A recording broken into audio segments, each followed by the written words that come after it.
So welcome everyone to Season 2, Episode 3 of Pixel Pals with me, the Yorkshire Gamer, and... Sega 81. Hi everybody. How are we doing? Yeah, I think that last one, when you did the intro, I reckon people will listen to that and think that I was dead or something. It felt a little bit like that. I was just a bit like, I'm not sure I should be doing this. And then as the night went on and it got to the end, and I was like, no, I can't do the goodbye bit. Like, and then I forgot the beginning bit, so I was like, I can't do the goodbye bit. But yeah, once again, we have brought a guest, and it's no other than the one and only Elmundo. Welcome in. Hey boys, how you going? Ah, not bad. About you? Good. Very excited to be here. Good. Sorry. Nice. Now you got your drink at the ready? Yeah, I'll just pour myself a fresh one. I've had a nervous Nice. week, so we're good to go. We're good to go. Excellent. So yeah, what's been occurring with you, Elmundo? Can we call you? Do you want to be called Steve or Elmundo, or you're not bothered? Call me whatever you like. I'm not bothered. Call me whatever you like. Yes, nice one. So yeah, have you been up to much? Not too much, to be fair. Mostly work. Oh, At work's the moment. horrible, isn't it? We got holiday in a bit, so we're trying to get together for that, and we're having a new kitchen soon, so we're trying to get ready for that. But apart from that, not much else. Yeah. Where are you off to? Oh, go on. We're off to Cyprus here a couple of weeks. 10th September. Nice. You been there before? I've never been to Cyprus. Like, Yeah, a couple of times. We went there for a honeymoon, which was a while ago. 15 years maybe. 15 years maybe. And we went with the kids before COVID. So we've not been away since. So yeah, we're going in a couple of weeks. Apparently there's airport strikes due. Oh. That's our local airport. So that'll be fun. We're hoping we don't get too caught up in that, but yeah. Oh, we'll see. no. Oh, fingers crossed. Like that happened. Well, not airport strikes, but we got our flight cancelled. But we went to Mallorca in June. There, we turned up. It was a BA flight, and we never fly BA. But the travel agents we booked through had said, look, it's a bit cheaper if you get the slightly later flight at 8 a.m. and fly out BA, and then you'll just come back on your normal jet too. And I was like, yeah, that's fine. We turned up at the airport, all the luggage, kids, at like 5 in the morning, 5:30 in the morning.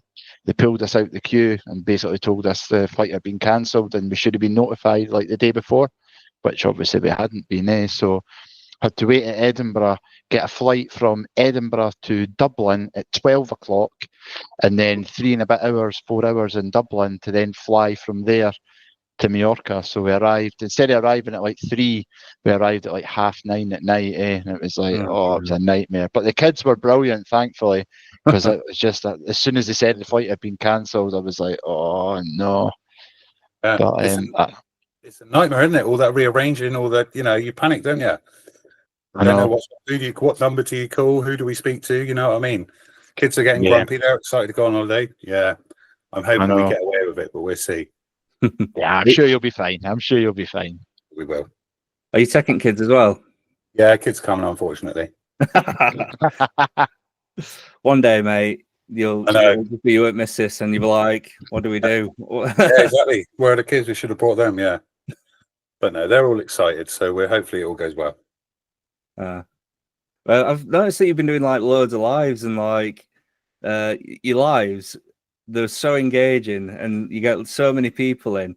How does that make you feel? Does it make you feel good, or do you think you'll do it more often? It makes me sweat because it's just 100 miles an hour. The only reason I started doing them because this Itbox thing, quite nostalgic for people of a certain age.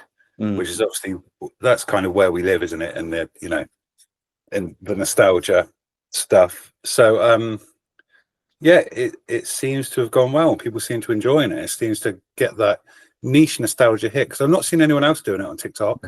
No. I was going to say that I've literally seen nobody until I came into your stream, and then obviously saw you doing like the pub quiz games and everything, and I was like, that's a perfect little niche you've got there. Because I've genuinely not seen, I've not even seen anybody else post videos on it. Never mind a live. I've literally seen nobody do it. No, so I'm trying to do. Trouble is, I've got so many games, and there's so many games people remember on that sort of thing. You think there's one Old Firm Derby. I don't know if you know that one's being I Scottish. think I've seen it. Yeah. There's Spot the Difference. There's some word game. There's Match of the Day. There's all these sorts of games, but everyone only just wants to play the one game. Mm-hmm. Is it? So That's what you find, though. Yeah, but that's what you always find, and then Yeah. it's bringing in the numbers. You're like, Yeah. do I deviate away from it, or because as soon as you deviate away from it, all that happens is people come in. Oh, how come you're not playing such and such? Exactly. And That's you're what like, they moan and say, "Where's this? Why aren't you playing this? Why aren't you playing that?" So yeah, I guess give the people what they want. People keep coming back, so which is madness. So it's nice to have a nice little community build up and that little community vibe, which is nice to have. Is it sorry, on you go, Mike. Is it Hexen that you play a lot? Is it Hex or Hexen? Hexappeal it's called. Oh, Hexappeal. Okay. Yeah. So I've never played this game before. Someone said, I think there was I was playing a football game on it, and someone said, "Oh, have you got Hexappeal?" And I said, "Oh, I don't know." And I had a look. It popped up, started playing it, and then it went from there. And that's all we ever seem to play now. I mean, it bores the arse off me, but I get stick if I don't play it. Trouble is as well. Plus, I'm dyslexic as well. So that's hard work. That's not that I'm trying to hide anything or anything like that. But trying to read words quickly. The comments are going at 100 miles an hour, and you've got I don't necessarily. I can't. My reading's not great. I get by, but if it's, let's say, long, confusing words that I don't understand, such as a rare insect that no one's heard of, and it's some big, long, stupid word, and I'm struggling to pronounce what it might say. That makes me sweat a little bit, but it's so quick. You don't get a chance to, don't really get a chance to think about it. And you just got to pull through. And luckily, I'm getting away with it. Are you finding it getting it easier though, the more you're doing the lives, or do you still get that feeling before you go live that you're like, oh no, and then once you're in there? Yeah. Or... I'll always have a sit down. I'll have a scroll from my phone. I'll have a smoke, and should I do it? Oh, sod it! I'll just press the button. Press the button. And I get embarrassed when GIFs embarrass me. I wish you could turn them off. I don't know if you can turn them off, but it just seems to embarrass me. I don't know why. I keep telling people stop sending stuff. You two are probably the worst for it. I just send them on from people who've sent them to me. I just recycle it. I always do. And I say that to everyone. Look, don't send me stuff because I'll just recycle it to other people anyway. So, but yeah, I'm getting away with it, and it's been quite good for growth as well, which has been nice because that's a struggle at the moment, isn't it? Especially on TikTok. Oh yeah, definitely. I've noticed that you've been getting some gifts as well, haven't you? Like as in like actual gifts or fan mail. Yeah, how mad is that?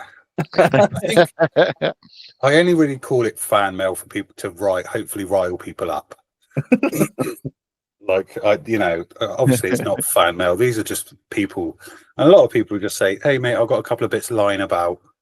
Do you mind if I send it there?" I've had some games. I've had a couple of bits for the bar. I've had can you see it there? Look, I've had the beer mat thing. Oh yeah. Oh yeah, the Elmundo beer mat. Yeah, that's quite cool. I saw Dylan, you got something similar. Yeah, I got it was at the Cowden Beef Gala, so it's a slate retro Sega. I already had one with Dunfermline, so obviously that's my team, eh? Oh, nice. And then I got the retro Sega one, and then I've got a Scotland one somewhere. Ah, there it is.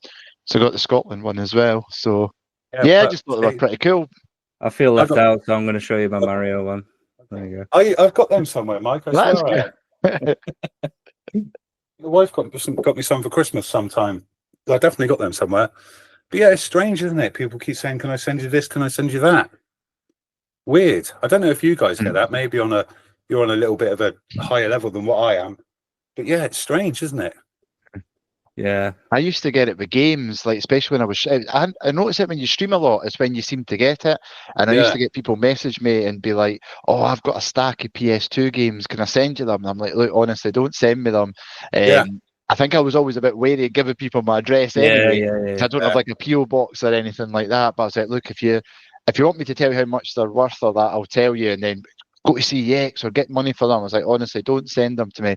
And a couple of people did. And I felt like you. I was like so embarrassed and everything. And I was like, and like somebody sent me the Punisher on PS2 in a bundle of games, and it was like 4 games, and that's like 20 odd quid. And I'm like, why did you? I didn't even know they were sending me it. I just thought they were sending me a couple of cheap games, and they had said, "Oh, I found another couple," and I'm like, that's like a 20 quid game. I'm like, put that away to CEX or something, and then go and buy yourself something else. Yeah, it's Mad, really strange. And then you have to post about it because you want to say thank you to them. And most of them say, no, you don't need to thank me. I was like, well, I've got to, I've got, so they're like, well, say I'm anonymous or say I'm this, say I'm that. I mean, they won't even let me pay postage, half of them. I'm like, at least let me give you 10 quid for postage or something, please. Yeah. But yeah, it's a strange place to be because I do get embarrassed, but I enjoy the stuff turning up. But yeah, I do get embarrassed by it. I was the same. I think I talked about it earlier as well. I had like Shivers has sent me a couple of things. Blue and Matt, he sent me Rock and Roll Racing on the Mega Drive, which is not cheap, eh? And he put a letter in with it, and it was just honestly, I've kept the letter, and it was basically saying because him, Blue, and Shivers have all sort of met just through my streaming, and I made like a Discord and that. But I don't really go on it much now, but I've kept it open. And that's what he had wrote, this like really nice letter to say, look, if it wasn't for you, I would never have met like Shivers, I never would have met Blue. And I was like a bit choked up reading it, eh? And it's like I didn't even think of that side of it, eh? But I was like, oh, you can't be sending me something like that. That's just too much, eh? But I was so thankful, like. So strange, isn't it? It's so strange. For me, at the minute, it's the Platinum PS1 games. Like the amount of people that have said, "Oh, I've got these Platinums. Do you need any of them?" And I'm like, "Oh, yeah, I need X, Y, and Z." And they're like, "Cool, I'll just send them to you." I'm like, "No, let me trade at least, because that's what I wanted to do." And they're like, "No, there's nothing that I want." And there's been times where I've tried to like negotiate a trade and said, "Oh, do you fancy this, or do you what you're after?" And eventually they're just like, "Yeah, there's nothing that I want, so I'll just send them to you." And I'm just like, it just shows how good of a community that we have, and how many selfless people are out there. So but yeah, you just feel obliged to do a video, don't you? Even though they say no, don't do a video, you don't need to. Like, I've got to, I've got to give you a shout out at least. But yeah, there's some awesome people out there, aren't there? Yeah, I mean, there's people like, on you go, Steve. Yeah, just going to say it's strange position to be in. I think as well, there's a lot of people that they see if you do collect games, or like probably like yourself with the man cave, and that if they have bits and pieces that's just lying about, it's not doing anything. Like I've had people say to me, "Oh, I'd rather it went to somewhere where it's going to get played, or it's going to get used, or it's just been sitting in a drawer, it's just up my loft, nothing's happening with it." And that's what I'm like. I'm like, oh, well, if you're sure, but you try and like negotiate something, but a lot of the time people are just like, no, I'm just happy it's going to someone that would like sort of appreciate it, type thing. Yeah, seems to be strange, isn't it? Strange. Yeah, it does, like. Well, seeing as though you two in the background can see your lovely pubs, I thought it'd be good to do like a little quiz, which I've called Pub or Pixel. So basically, I'm going to tell you a name of a place, and you've got to try and tell me whether or not it's a real pub in the UK, or if it's a pub or bar within a video game. So I've actually got a list of 20, but I think that might be a bit excessive.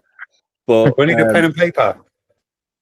Yeah, I could do pen and paper if you want, or I could just keep tally. We can do that. Oh yeah, okay.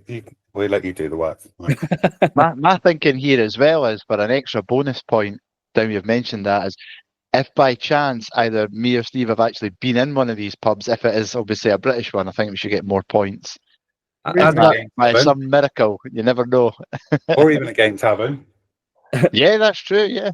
I was about then. If I name the pub and it is a British pub, if you can tell me where it is or which city it's in, then you'll get a bonus point. Because you could just say, "Oh yeah, I've been in that pub." Where was it? Newcastle? No, it's in Wales. Yeah. Unless they're Weatherspoons.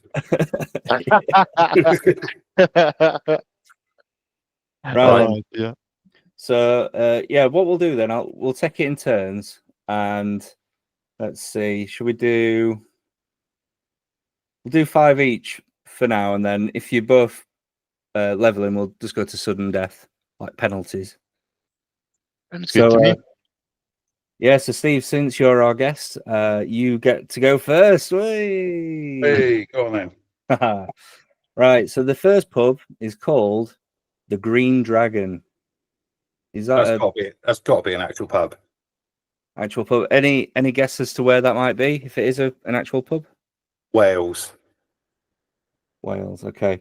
So the Green Dragon is a video game pub, and it's from the Lord of the Rings universe, and it appears in the games and the books.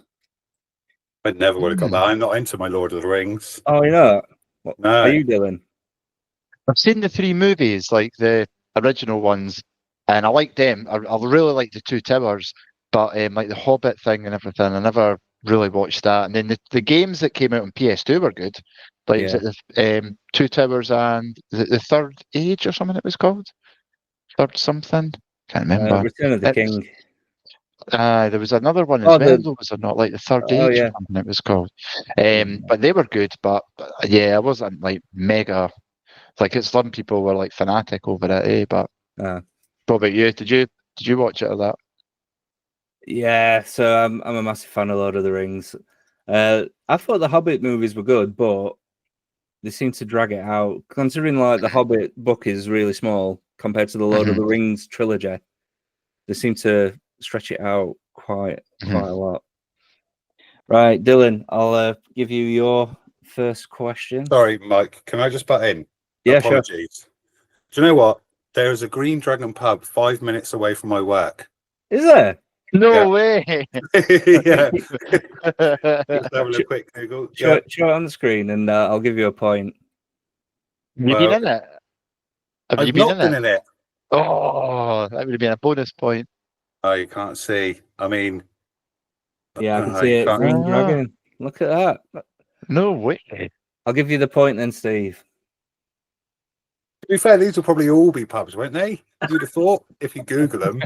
You'd think, wouldn't you? Yeah. You need to go in this pub now, Steve, and tell us what it's like. I'll send you a picture tomorrow. Yeah. I was just going to say that. I want a WhatsApp, like. Yeah. Having a pint. Yeah. Right then, Dylan. So this one's for you, your first one. And the pub name is The Dead Canary. Well, that sounds like it'll be a British pub. Like, I would say down Canary Wharf or something, like London area. So you're right. It is a pub, and it's in Cardiff, named after mining history. The Dead Canary. That's because you could send canaries down the pits, didn't they? Yeah, that's what it was. Makes sense. That right? Steve, your second question. The Queen's Head. Well, right. There's obviously pubs called the Queen's Head. So if this from a computer game, do I lose the point or what's the score?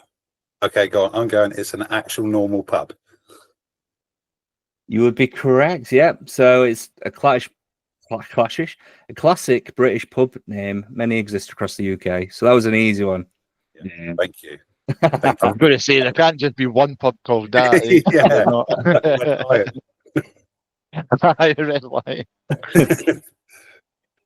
Right, Dylan, your second one is The Drunken Huntsman.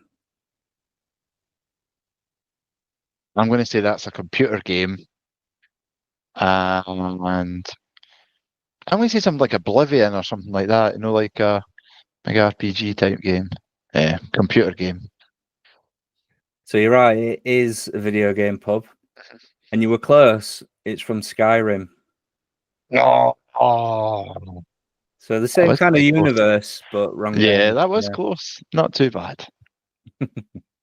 I know my pubs. Right then, Steve, your next one. The Bannered Mare. Bannered Mare. I think I'm going to go computer game pub. Meh. Sounds a little Western. Like the only Western game I can think of is Red Dead, and I think I'd remember that. Let's go with computer game Red Dead. One of the Red Deads. So you're right. It is a video game pub, and again, it's from Skyrim. Whiterun's Tavern. Oh, you pulled a double bluff.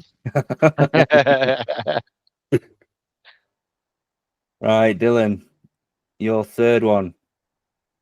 The King and Queen. Oh, King and Queen.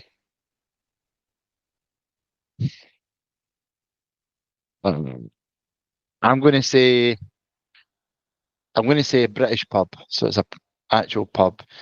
And I've got to say, could I be as vague as to say London? I think it sounds like it could be something from down there, or like where Buck Palace is, or something like that. I don't know. But I'll say a British pub. Yeah, so it is a British pub. And again, there's several across the UK, but there's one famous one in Brighton, which is like the most famous one in Brighton, apparently. Right. Steve, your fourth one. The Eagle and Child. It's a British pub. Couldn't tell you where. Let's go Yorkshire, Mike. Let's go Yorkshire. So again, yeah, it is a British pub. It's actually in Oxford. Okay. Famous haunt of Tolkien and C.S. Lewis, apparently. Tolkien as in, what's he? He is Lord of the Rings something, Lord is of he? the Rings, yeah, yeah. Cool. Dylan, your next one. The Rusty Anchor.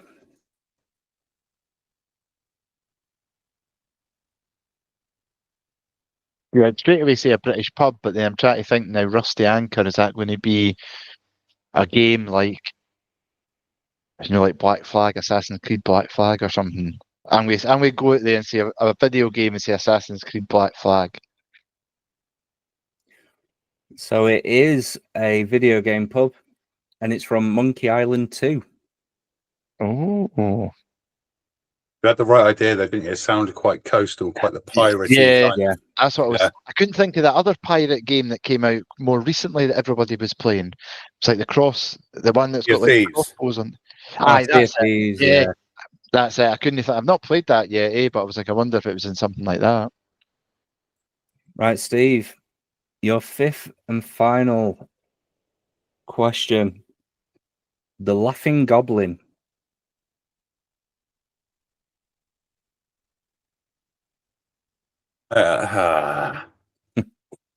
They could be both, to be fair. Let's go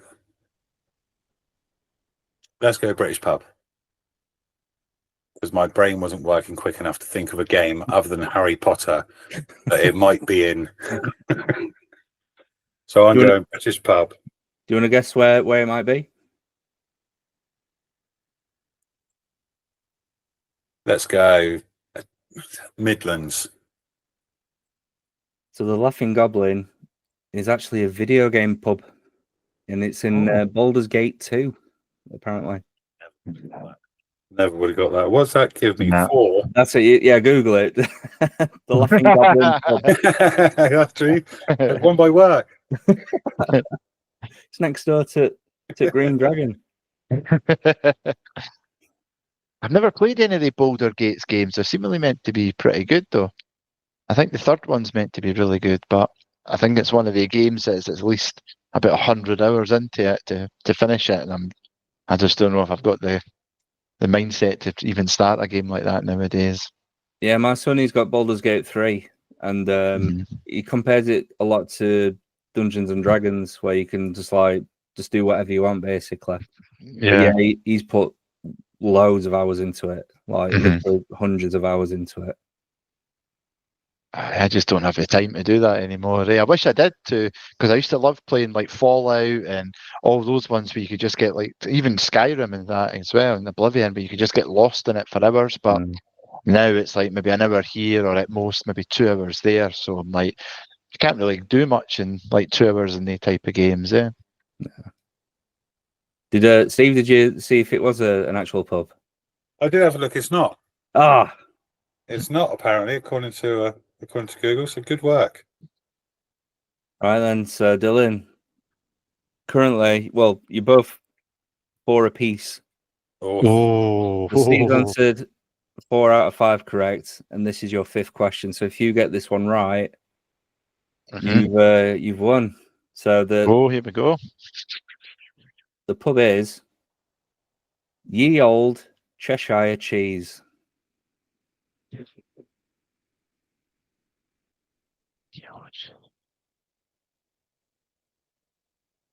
Right, I'm going to say that is a British pub. That's going to be like I don't know where though. Cheshire. I'll say that. I know it's not in Scotland anyway. Is that your final answer? Aye, I'm going to go. That's my final answer. I'm not a Scooby. Yeah, it is a British pub. Yeah, so it's a very historic London pub, rebuilt in 1667 after the Great Fire. Ah. Jeez, it's a bit of a mouthful for a pub though, eh? The name of that. Ye Old Cheshire Cheese. Or Cheshire Cheese. So yeah, well done, Dylan, and commiseration, Steve. Well done, Dylan. Yeah, fun. Like I said, I've got about 20 of them. I'll name some other ones quickly. The Lusty Argonian Maiden. That's a video game. Yeah, video. Who's that? What one's that game then? Elder Scrolls, apparently. Oh. The Leaky Cauldron. That's in the Harry Potter games. Trying to find some other pixel ones. The Smouldering Corpse Bar. That's Planescape. They not bring up any like GTA pubs or that? No. I was expecting like one of them to pop up, like. Yeah, so we've got Skyrim, Baldur's Gate, Planescape, Elder Scrolls, Harry Potter, Skyrim again, Lord of the Rings, Monkey Island 2, Skyrim again, and Lord of the Rings again. Yeah. Can you remember any of the names? Do you remember any of the names of the pubs from GTA's? No, I remember the one. What was it in San Andreas? The one where you went in and you played darts, and you came out and you were drunk and you were staggering about. That's all. That was. I can't remember the name of it. That was by CJ's house, wasn't it? And there was like green bottles, green neon bottles on top. Yeah, I can't remember what that was called. It was sort of on a corner as well, wasn't it? But for the life of me, I couldn't tell you. I'd have to Google it. I can't remember the name of it. Yeah, I'm going to do it now. I'll let you know. Right, go for it. Because I remember I used to play that bit all the time, because in San Andreas, remember you could go to the gym as well and make your character bulk up. So the first thing you used to do was try and get them as big as you could. And then you just used to go to the pub and just keep getting them drunk all the time. Oh, that's what I used to do anyway. All the green bottles or something, 10 green bottles, something like that, maybe. Yeah, you're right. Yeah, so it says there's 4 like bars. So there's 10 green bottles, Misties, the Craw Bar, and UFO themed little probing. There's bound to be a few coming in number 6 as well, surely. Yeah, you'd have thought so. Surely. If any of us are alive to actually play it by the time it gets out. Oh no! Jeez. When did they first announce it? Were it 2024 or 2023? I think it was a couple of years ago, like, yeah. I'm sure it was. Yeah, wasn't it? Because it got leaked, didn't it? So they rushed to release the trailer. Oh, yeah. Actually, yeah. And it was only just some random, was it not like a young kid was it not actually from here? Or was it in America? Some like 16-year-old or something managed to hack them and then obviously release stuff on it, eh? Is that what it was? Yeah, it was. I'm sure it was. Like, it wasn't even like a big super group or anything like that. It was literally some 16 or 17-year-old boy. I can't remember if he was an American or if he was maybe English. I can't remember. Yeah, and he managed to get into around their systems and then obviously leaked a whole load of stuff. Yeah. There's December 23. First trailer. Is that when was it was? Wow. And when's it coming out next year? Apparently. 26 now, eh? Yeah. Apparently, yeah. It will get delayed again, won't it? 'Cause, you know, every GTA in the past has been delayed, hasn't it? So I'd imagine this one will be again as well. Yeah. How many years will that be then from the last one to this one? That must be about, 12, 13 years then? Or Sure, what? GTA 5 was like 2013, I think. Yeah, it was, wasn't it? That's mad, eh? Madness. I remember when 5 came out. I'm sure I went to Asda like at midnight to go and get it. I'm positive I did. That was like the last game that I did that at. Wait till midnight to go and get it. Eh? September 17th, 2013. Yeah, I would have gone for a midnight launch as well, I'd imagine. Mm-hmm. Madness. I think I took a week off my work as well. I'm sure I took a week's holiday. And there was loads of people at our work that done it. Took a week and then like when there was the big Call of Duties and that came out, people used to always take a week's holiday when they came out. Eh? I was going to do the same this time as well. Now we got the release date, but the World Cup starts a week later, doesn't it? And I normally have 2 weeks off of the World Cup. Mm-hmm. So I'm not sure. I'm not sure if how I'm going to line them up yet. They might be delayed yet with a bit of luck, and I just have the World Cup off. But we'll see. And Scotland might not even be at that, so I might just have to sit and play it to take my mind off it. I'm sure you'll be fine. Hopefully. Well, no, after the Euro performance anyway, that was atrocious going to Germany to watch that, I tell you. Yeah, but that's all part of it, wasn't it? I bet it was a great laugh. Yeah. I bet if Scotland are in the World Cup, you'll go to the World. Where is the World Cup? This America. is the one where it's it's the Americas, so it's like South America, and Canada. So it's like spread all over, eh? So it would be good. Like my missus has already said, you're not going. If Scotland qualify, there's no chance you're going. And I was like, nah, I didn't think that would be the case somehow. But I just hope if we do get there, that it's decent times that you're going to watch the games at. Which I don't know. Do you remember when it was USA '94? I do, yeah. And I remember it being good times when that was on, because I was young at that point and I was watching it. So I'm hoping it'll be the same again. It's not going to be like silly o'clock that the games are coming on for us to watch. Yeah. No, I don't think it's too bad. Korea was quite bad, wasn't it? Yeah. Against me like 6 o'clock in the morning or something stupid. So hopefully we get away with it. Yeah, fingers crossed. So just looking at your man cave, Steve, in background, I see like there's like video game and movie references to, stuff. So do you have like a favorite video game franchise or a favorite movie franchise? Favorite movie franchise should be very obvious to anyone that knows me, which would be Back to the Future. I've got loads of Back to the Future stuff. Not that you can necessarily see where I'm pointing this. Oh yeah, you can. There's my little skateboard dude up there. Oh yeah. Oh yeah. Mm-hmm. Game franchises, I'm not too sure I've got a favourite game franchise, if I'm honest. None that come to mind, to be fair. Mm-hmm. Pro Evo, maybe. What would you say is your favourite item in your man cave then, if you had to pick one thing that your most prized possession? Doesn't have to be the most expensive, but just your most prized thing, would you say? I haven't necessarily got anything.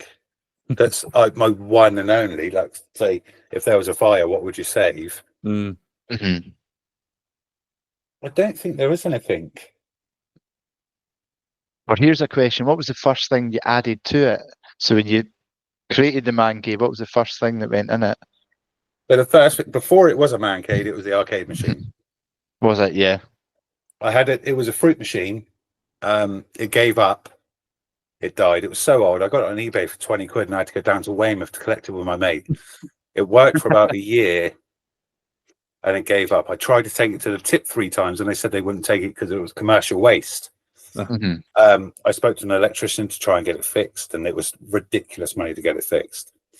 So in the end, I ended up pulling the guts out of it, took it all to work, just was during COVID, put everything in the skip and I just had the carcass left. So you can see I just put a screen in it. Mm-hmm. All right. Bit of perspex with a sticker, and brilliant. And the control panel. So yeah, that was the first thing. Originally, it was running off a Wii. So I had my Wii, which was hacked to death, and you can get arcade sticks for the Wii. And I put the they run off the remotes. So I had the remotes on a the batteries that you plug into the wall. Yeah. So you put that in the side, you turn that on, and it would fire up the arcade sticks, and you could play it like that, which was quite cool because you could play Guitar Hero, you could play shooting games, you could play, you could just play NES or SNES or whatever you wanted because it was so easily hackable, the Wii. But in the end, it gave up. The Wii gave up, so I just ended up buying a little control stick with the games built in and plugged that into it. So yeah, that was the first thing. Not as cool as yours, Dylan. No, that's cool. Like that is cool. I do like that. Yeah, that's good. I think it's good as well. Like, so it's your own little project as well. So it's like it's not something that you've just bought. It's something that you've actually built. So it's a bit more special, isn't it? That's where it plays. I mean, you can see that's silver bit. If you can see that down there, yeah, that's that's the coin return. I was going to say, is that the coins? Yeah, yeah. You can see that from the fruit machine. It's still got the money box underneath and everything. But yeah, that was the first thing, and it's just kind of grown from there, really. Is there any more enhancements that you could do to that, or is it at its peak? Would you say to the whole cave or the arcade machine? The arcade. I don't think so. Do you know what? I've got another stick. So there's this stick which I've got, which has got 3,000 games on it, and I've got one up here which has got 10,000 games, and that's Wi-Fi. You go on the Wi-Fi, and there's like a shop, and you can download a load of games and add stuff to it, and it could be hacked, and you can add all this stuff. So I could enhance it that way and load a lot more games onto it, but I wouldn't play them. I don't think it's a lot of hassle for what it is. I mean, I'm not going to play 3,000 games, so there's no point. I'm not going to play 10,000 games. Yeah, but I think it's pretty much there. Yeah, looks nice. Yeah, I think that's the problem with these things. And I know I used to be quite bad for that. If you get like an emulating, say the game stick or the handhelds or like your arcade, the first thing you want to do is just add more games to it, and you're like, just fucking play the games that are on it already, because all you'll end up doing is adding more games, and then you'll never actually play the thing. So I think I was going to add maybe a couple onto that one, because there was a couple of arcade games that was not on it that I wanted, but then I was like, you know what, I'm just going to actually enjoy what's on it now, and then when I maybe get to a stage where I'm like, I fancy playing something new or something different, then I would do it. But it just seems like that's all you want to do as soon as you get something new is, right, what can I add more onto it when you've not even touched what's already on it? I'm awful for that. I'm awful. That's what I did when I got the other stick. Because it's got more buttons, it will play PlayStation 1, N64, PSP, and so on and so forth. I wanted to add the whole library. I had a 2 terabyte hard drive. I wanted to load it up. I wanted to put every game I could find onto this thing, but you just don't bother. You just don't play them. No. And then you just want a quick game of Streets of Rage or something, and you got to search for all these bloody pages of bloody games.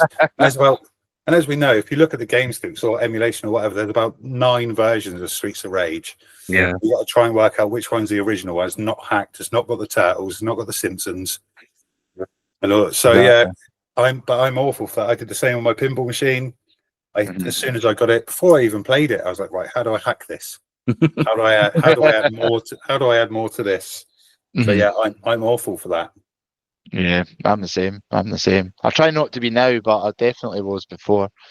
And it was just, you spent more time adding stuff to it and doing things, and then I'm like, by the time you do all that, you're like, I can't actually be bothered playing the thing. No, I know, exactly. Either that, you completely balls it up. Yeah, and it all goes to shit, and you're left with it dead. You're like, what an idiot. Is the pinball machine quite easy to break into then? Like if you wanted to modify it and stuff? Yeah, exactly like the arcade machine. There's just a tool you download online. Oh, right. And there's a Discord and there's YouTube videos, and you just go from it. It's basically you've got to connect to USB from the PCB to the computer, run this program, add the tables, and that's that. Easy as that, yeah. It wasn't to start with, but once you get going, you know well enough. It only came with 10 games, and it was 10 Marvel games, and I'm not really into my Marvel. So I thought, I wonder if I can add some more. And I managed to add another 200 tables to it. Wow. I am interested in. So yeah, I play that quite a bit. I bet Back to the Future's on there, isn't it? Oh, I love it. My top score this afternoon is 73 million on Back to the Future pinball. Nice. How long was that session then to get that many points? I don't think it's too bad as long as you know where to hit it and you know what to hit and how the table plays. Once you've learned it, it's not too bad. Some of the scores, you can look at some of the scores online, and they're unbelievable, and people got hundreds of millions of points on it. Oh. And I'm not that hardcore into it. It's just as and when I got, a spare, however long, and I fancy a quick bash. Where did you get the pinball machine then? Have you had that for a while as well? Or? The wife got it for my birthday this year, June. She got it for me in June. So yeah, it's just an arcade one-up one. So it's a virtual pinball machine, obviously. But yeah, I've had that since June. And I've tweaked it and changed it and modded it, and yeah, luckily there's a space for it because I haven't got a lot of that left either. But yeah, that's the problem, because I was even saying that when I was speaking to Tony, and he has his game room and stuff as well, and he says the same. He's like, I'm literally running out of room, and I'm not too bad at the minute, but I'm getting to that stage where I'm just like, you just want everything, and it's like you've just got to think, right, what can you actually have? It's probably the same with you as well, Mike. In your room, you're going to be like, right, I can't keep just adding to this. Yeah, I've literally got nowhere to put anything. Like I would love like an arcade machine or a pinball machine, but literally I'd have to take some shelves out, or there's just nowhere. Like even like the walls as well. Like I've got things on the walls and think, oh, should I put some more shelves on there? But then I'd have to like take pictures down and guitars off the wall and stuff. And it's just I just end up saying, nah, I'll just leave it. Yeah, it's frustrating. I need a double garage. I want a pool table. You know what I mean? I want a jukebox. I want a fruit machine. I want, where does it end? Yeah. Have you seen the jukeboxes? It was actually Adam, like Man Cave Bartender, and it's like I've got one of it's the Echo Show things. I don't know if you'll see it on the camera like that. Yeah, so I use that as my jukebox and everything. Just fire my Spotify through it, but you get those, and it's like a touch screen. It's a guy on Facebook. I can't remember the name, and he sent me the details, and it's so cool. But it was like £500 there, and I'm like, I can't justify spending like that sort of money just to play music when something like that is like a fraction of the price. That you can I just use my iPad as on Spotify, and I just use that as like my jukebox. But there's so much cool stuff you can get for but Man Cave stuff, which I never looked at before until I was lucky enough to have one. And then you just start looking at things and think, oh, that's cool. I want one of them. Oh, I want one of them. Yeah. That's the thing. So the jukebox software will run next to or alongside the Hitbox games. It all runs within the same front end. Or it can do. Adam might have a different version to what I've seen and been playing with. But for the sake of, it's a lot of effort. As cool as it is, it's a lot of effort for me to look, because you got to load every song on there. You got to load every video. You can have the graphics. You can do that. It's a lot of work and a lot of storage. When I can just play Spotify. Yeah. That's my thinking. And then it's like you do all that work and effort, and then you're like, if you say you get the pals round for a few drinks of that, they're never going to appreciate the work that you put into exactly. that. They could just be like, well, I'm not going to say its name because it will switch itself on and out, and they just say play such and such a song or play such and such a playlist from Spotify. Yeah, you've spent absolutely hours and hours modifying this thing to make it so cool, and nobody actually appreciates it apart from yourself. No, they don't. My mates come around quite often and play the Hitbox game, the pub quiz games. They want to get on the leaderboards to piss me off. But yeah, they don't appreciate how difficult it is just to put it all together, because it's a complete nightmare. But How long I do you know think what you you're saying. spent doing that then? Because I know I've spoken to you over WhatsApp about it. How long do you think you've probably put time into to getting it to where it is now? Probably about 3 months. Yeah. All in all, yeah. Yeah, it's a complete ball ache. Now, if I knew what I know now, then I reckon I could do it quite easily. But that learning curve, and putting it all together, and how to manipulate the the games to run in this certain mode using, because they all use credit emulators as well, because obviously you can't put a pound in the side of the so they all use credit emulators, and it's which one talks to which one, and do you run this in Windows 11, do you run this in Windows XP? It's a complete nightmare to configure everything. So yeah, it was about 3 months, but we got there in the end. I've not touched it in ages. I'd imagine next time I use it, it won't fucking work, and I've got to do it all again. That's normally the way it goes. I'm going to try something, Dylan, just because you said your thing listens to you. Shall I see if it can hear me? It shouldn't, because I'm coming from headphones, eh? If it was you guys, because you guys have got mics, eh? But wait, what I could do, mind you, I don't know where the speaker is. Try this. Go for it. Alexa, fart for me. All right. Whatever you like. Fart for me. I haven't it. All right, ask me whatever you like. Oh, I didn't hear me. Did you ask it to fart or something? Is that what you said there? Right. We did it one time. We were playing poker at my mate's house, and we learned that if you say Alexa fart for me, it like does random fart noises. But we actually like broke his Alexa because it just wouldn't stop. Repeating that. But rest at night until he switched it off at plug, it just kept farting and farting. And we were like, okay, here's a squeaky one. You know, and stuff like that. It just, I just thought I'll try it now. I thought it'd be funny. One of my daughters. On you go, Steve. On you go, man. I was going to say I was doing something at my mate's house once, and you can schedule a fart on Alexa for like 4 o'clock in the morning. Can you? Oh, can you? Yeah, like every day, fart at 4 o'clock in the morning for the next 2 years, and it will schedule it in. I'm going to have to do that because my wife works in the kitchen when we're working from home. And of course, I'm 2 days in the office, and she's always got that on in the kitchen, just playing like the radio or whatnot, or her country music or whatever. So I'm going to do that, and I'm going to make sure it's the days that I'm in the office, and I know that she's going to be sitting at it. She'll be like, and then by the time I come home, she'll have forgotten about it, and then I'll do it the next day too.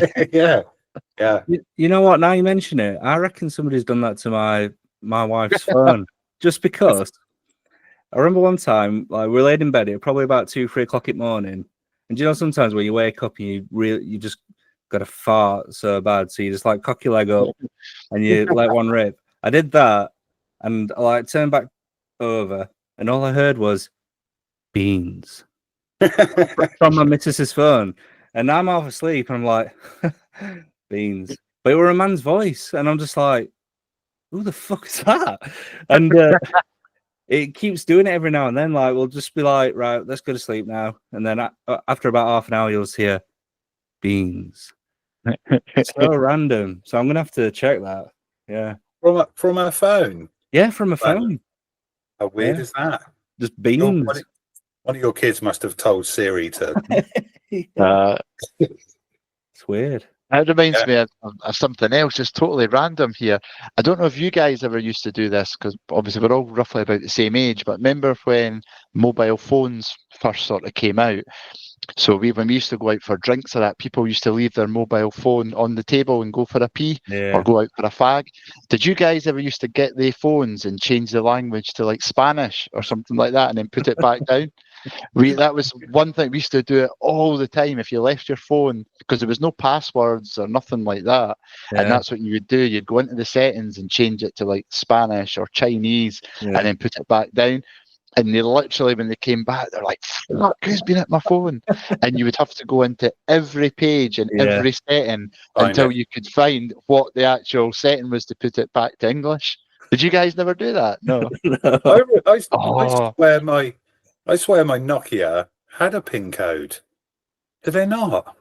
Mine's never no. You know what? Some did. But I, now you mention it, I remember. Yeah, I remember someone, one of my mates, he set his PIN to like 2580, and that's what mine was. That's what mine was. And on the front, on the home thing, it said "stroke me" or something. So you go, stroke the digits. I swear it did. Yeah, I think you're right. Well, there we go. Bit of nostalgia. Have you prepared a quiz for us, Dylan? I have indeed, yeah. So what I'm going to do is I'm just going to pour myself another drink while I get it prepared. So it's not gaming related, and it's not movie related either, because I know that's good. usually what I do.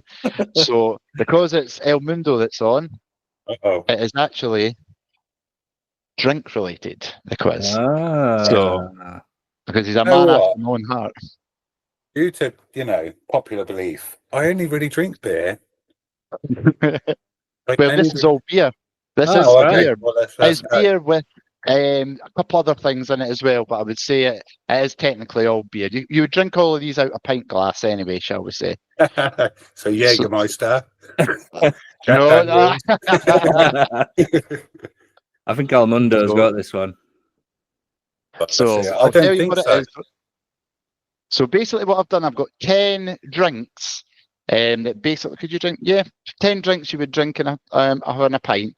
And what I want you to do is I'll tell you what it is, and I want you to tell me what percentage of alcohol is in it, so the ABV of it. So now I took all these from Google yesterday, and I double checked them, and it's UK, because I know some beers are obviously slightly different, even though if it's the same beer, obviously in the EU, that can be slightly different. So this is in the UK, so I've got 10 of them. So if you both want to play, I can read out the beer or lager or whatever it is. Write down your answer, then you can tell me. Whoever's the closest will get a point. However, if you get it spot on, I'll give you 2 points. Okay. I like that. We're going spot on, so to the point. Yeah. Yeah. So if it was like 5.6 or something, and you said 5.6, or if it was 4, you'd say 4 and you got it. Yeah. So if you get it bang on, you'll get 2 points, or it will be whoever's closest. And if you both get it right, if you both come out with the same amount, we'll just do a point each to me, or make it nice and simple. Sounds good. So if you let me know if you are ready to rock, I can go for it. I think so. So the first one is good old Tennent's Lager. Oh, I didn't. Scottish Tennent's Lager, just normal Tennent's Lager. So I'll give you a wee second to have a think. If you write down what percentage you think that is. Yeah. I've got no idea, but it sounds like a strong beer. Okay. So you both got one, or are you still thinking there, Steve? Yeah, no, I've got mine. You got yours? Right. So, since you're the guest, I'll let you go first. What would your guess on that be? Yeah, I'm only going because I think I saw Jordan the other day, 8-Bit Barber. He was drinking Tennent's. Yeah. He was battered. So I've gone for a steady 5%. Oh, okay. And Mike, what would your guess be on that? Yeah, so I put down 4.8. So closest is yourself, Mike. It is only 4%, believe it or not. Oh. Yeah, it's only 4%. I think it's because we get to drink it from 2-year-old up here in Scotland. You just get used to it. But yeah, Tennent's Lager, 4%. Can't beat a cold Tennent's, like an ice cold pint of Tennent's. Never had always sets you up. Have you not? Never had a Tennent's? No. I don't think you get it very often. Oh, have you not? I don't think it's really. I mean, you maybe get it in the odd pub down in England, but it's probably not as widespread as what it is up here. You know what? I remember I texted you. It was on offer on Perfect Draft, wasn't it? And I texted you and said, "Is this any good?" That's right. Yeah. No, I didn't bother getting it. It's good on the Perfect Draft as well. It is actually really good. So if you ever see it on offer, definitely get it. Okay. Actually, there's a question for you. This isn't in the list, but what do you guys think of Carlin? Like the beer Carlin? Do any of you like that? No, I used to drink it a lot when I was a kid. I say kid, when I was a teenager, because it was like cheap. But I can't drink it now. No, do you know what? I've not had a Carling for a long time. You only necessarily see it in cans. I don't like drinking that. I don't like the taste of beer out of cans for whatever reason. I've only ever gone bottles. You don't necessarily see it, and I've not seen it in many pubs on tap. Not that I think I'd pick it, but I'm the same with Budweiser. Someone on a Budweiser, and I'm like, And you have a couple, you're like, oh, do you know what? These aren't bad, are they? I don't mind Bud. I was the same. I never used to like Budweiser, but I don't actually mind it now. But Carlin up here, literally nobody likes it. Nobody likes the taste of it. But loads of pubs seem to sell it up here. I don't know why. Yeah. It's just it seems to be widespread. But every one of my friends that I speak to, I don't know one person that would actually order it. Most people would say they'd rather not even drink than actually have a pint of it because it's never. I don't know if it's just up here. It just doesn't taste good at all up here. No. It's got that sort of stigma with it down there as well. I can't remember the last time I had one. It might be lovely. It seems to be for years. Seems to be trendy to dislike it, doesn't it?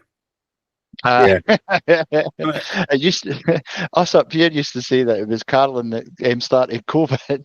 That's how bad we used to say it was, and that's literally what everyone up here used to say when it happened. But yeah, I just wonder if you guys like it because I've never known anybody that's actually said, "Oh yeah, I quite like a pint of Carlin." Nah. Never. Nah. That's fine. It's the same as up here then. So that's 1-0 to yourself, Mike. And the next one I've got is Coors Light. Just a normal Coors Light.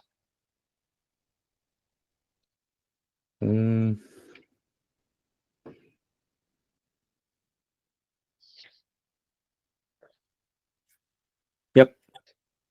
Okay. So go, Mike. I'll go yourself first this time. I think the word light made me put this answer, but I put 3.5. Oh, okay. I've gone 3.4. Oh. So I thought you might have got this, Elmundo, because have you not got the light with this? No, you got the light on TikTok Shop with it. Eh? Does it not have that written on it? No. I thought, there you go. I thought I maybe had it written on it. It just says Coors Light. No. Not that you can see it very well. Right. So, what was your guess again? Sorry, Mike. It was 3.5. And you were 3.8, Steve. You said, 3.4. 3.4. All right. So, Mike, you've got it as well. It's actually the fly buzzing about. 4.2. Oh, really? For a light? Yeah, Coors Light. Coors Light is 4.2. So that's another to Mike. How much next, I'm gonna say how much is the normal Coors then, if that's light? I don't know. I'd have to actually check that, but I'm trying to think. Is it? Let's have a look. There's such a thing as normal Coors. I've only ever seen Coors Light. Yeah. So Well, that's what we get up here all the time. Yeah, it's just Coors Light. I don't think it'll come up with any. Yeah, I just sort of comes up as Coors Light. Yeah. that is. Yeah. I'm having a shocker here. So next one, you might get this one. I do like this. Is one of my up there is top 5 beers. A wee cheeky beer Moretti. So what percentage is a beer Moretti? Would you think?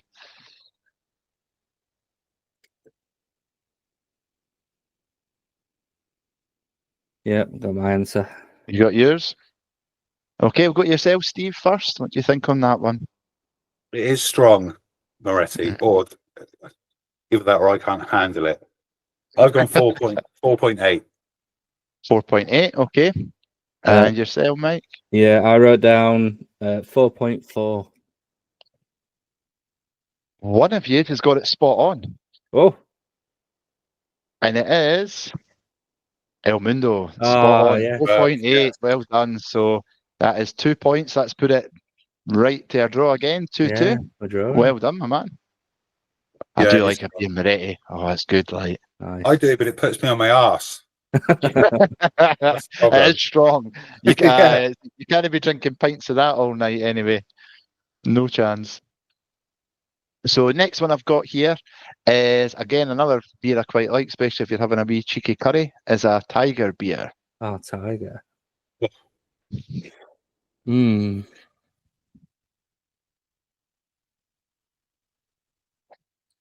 Yep. Yeah. Okay. Michael, go yourself first this time. Put 4.2.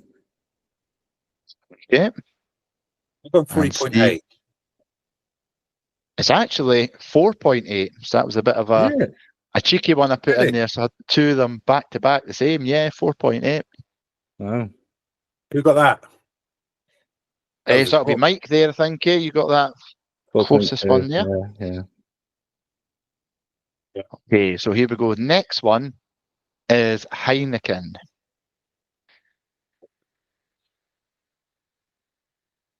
I'll tell you, this one I was actually shocked at the answer. I didn't think it was as high as this for Heineken, but Oh, gonna- you made me change my I answer. know, so I went quite low with that one. Okay. well, I don't remember it being as high as this, but I double checked it, and it is in the UK. Yeah, I've got my answer. Yep, got Okay, mine. got answers. Who's first this time? Is it Steve? I think I can't remember. Yeah. I think you've done me here by telling me you didn't. I've changed it to 5.2. What did you have originally? 4.8. All right. Okay. And what would you say, Mike? So I put 4.9. Oh, so it's 5%. Oh, the bang button. on. Yeah, I didn't think it was as high as that. I actually thought it was like 4.7. I don't remember it being as high as that. But I did double check it.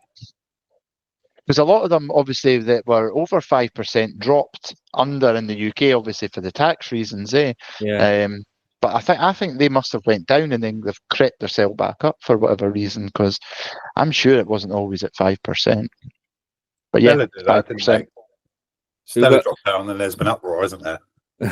Yeah. People I remember went we went to the Heineken Museum in Amsterdam. It was brilliant. Me and the wife, years ago before my kids were born, and it was really good. It was really, really good. that strong Plenty then. of free drink. I can't remember because I had been out the Okay. night before, and we had been to a cafe as well before we got Oh, I there. see. So I can't really remember much. But it was good. Who got point on that last one?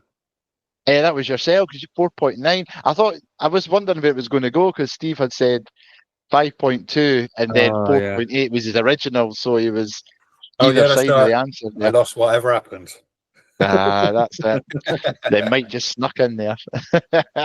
Good work, Mike. I've lost twice now, haven't I? But this is the one you might get bang on and put it right back because it's 4-2 to Mike at the minute, but still loads of points to play for. And we'll go. The next one is Stella. Stella currently in the UK. In the UK, yep. Because I think this is different. I know that for a fact this is different outside the UK. Is this normal Stella or the special one? I just put in normal Stella. So let me just double check the picture that came up. But I think it was just normal Stella. Just normal Stella Artois. Okay. I'll just double check.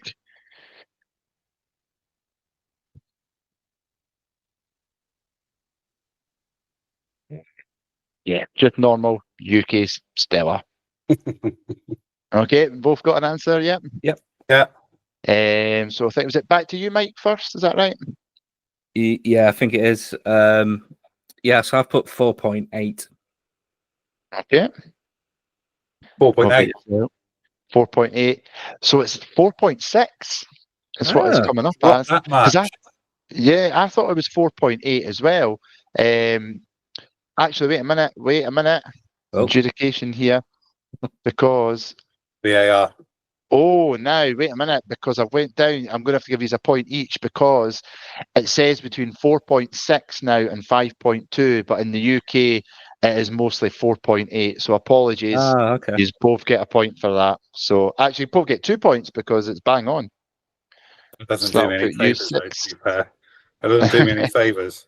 Do you know what, Dylan? Yeah, I'm on the. Are you on the Perfect Draft groups on Facebook? I don't know if I am actually. No, but I can't remember.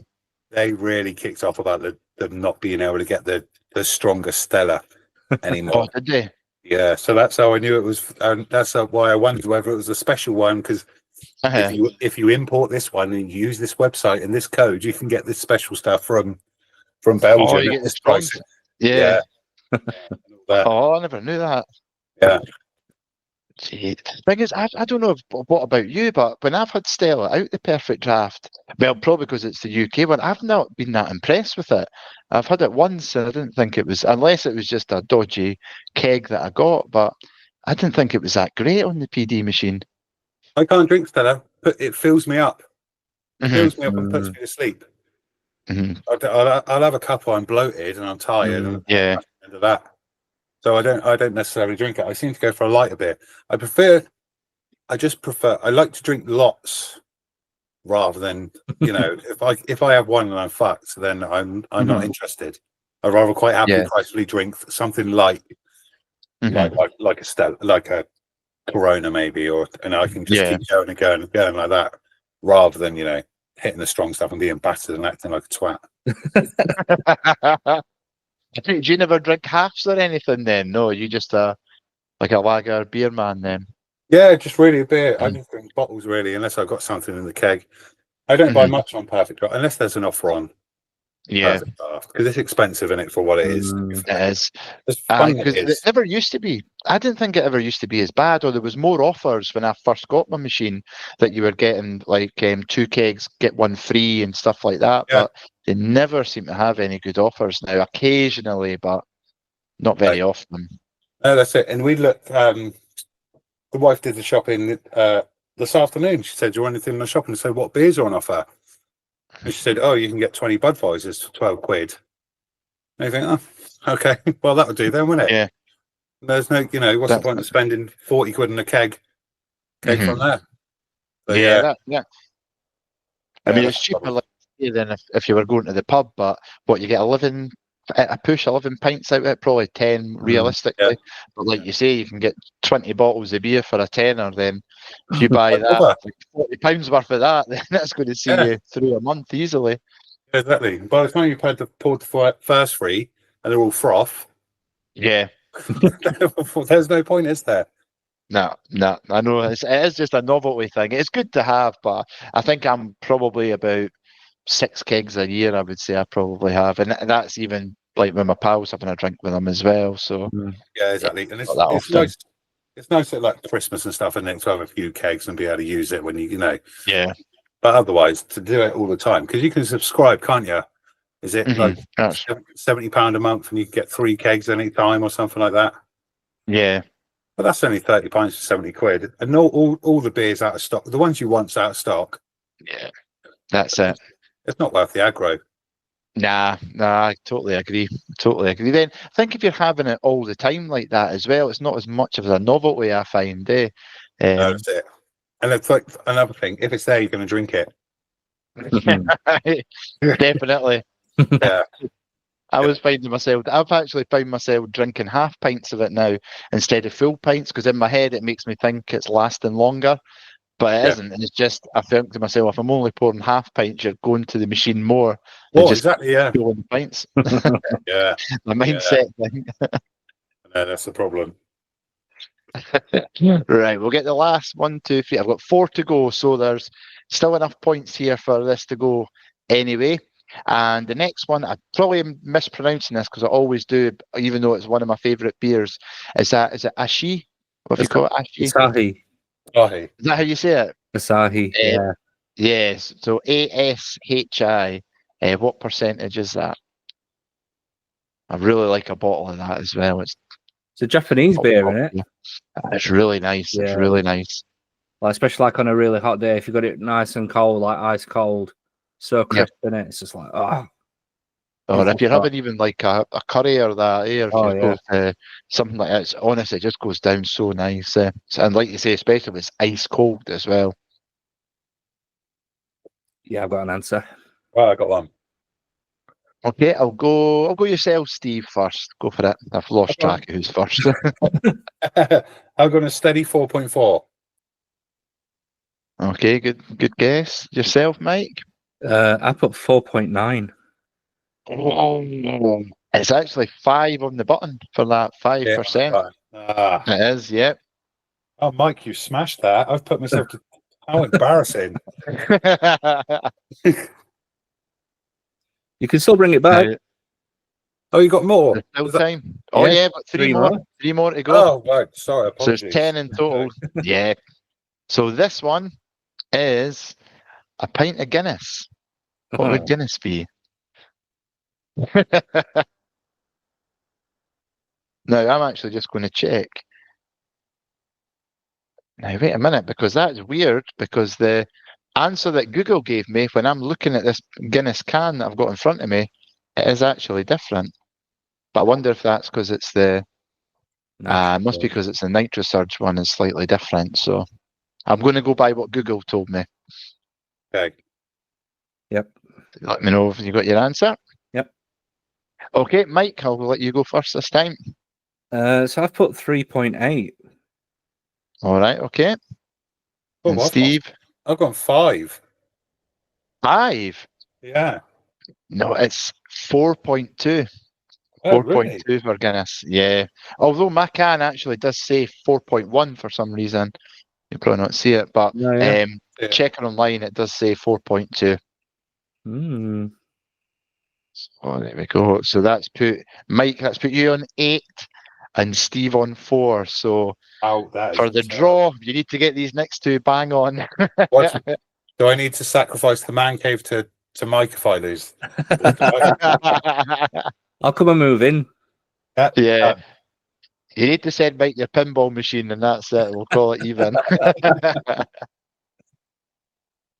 So the next one, this is a belter of a drink. This one, and it's Tennant Super. Ah, Tenant Super. Tennant's Super. I forgot what tenants were initially. me too. All right. Yep. Yep.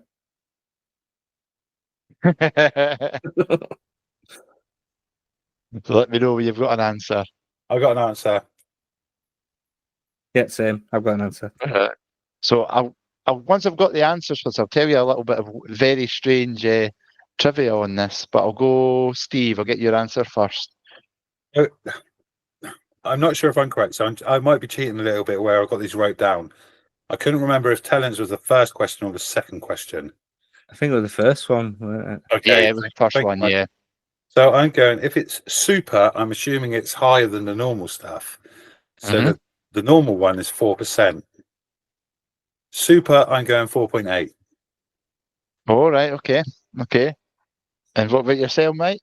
So I put 4.8 as well, but I'll change it to 4.7 just so Steve's got a better chance.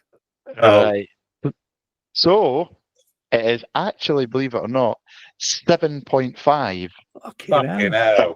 7.5. This is like what we used to call like loopy juice. So it used to be, this is what all the alkies used to drink because it was cheap and obviously with the percentage on it. However, believe it or not, nowadays it's like super cool to drink it in Italy. In certain places in Italy, it's like one of the most popular drinks. But I don't know how this has come about, but one of my friends was over in Italy. Oh, I think it was like last year or something, and he says all the trendy bars sell it as Tennant Super, and it's seemingly like huge over there. But yes, 7.5% it is. Wow. Holy shit. There can't be many it's beers. rocket fuel. There can't be many beers stronger than that. I think there. What was the other one? There was. I want to say, was it?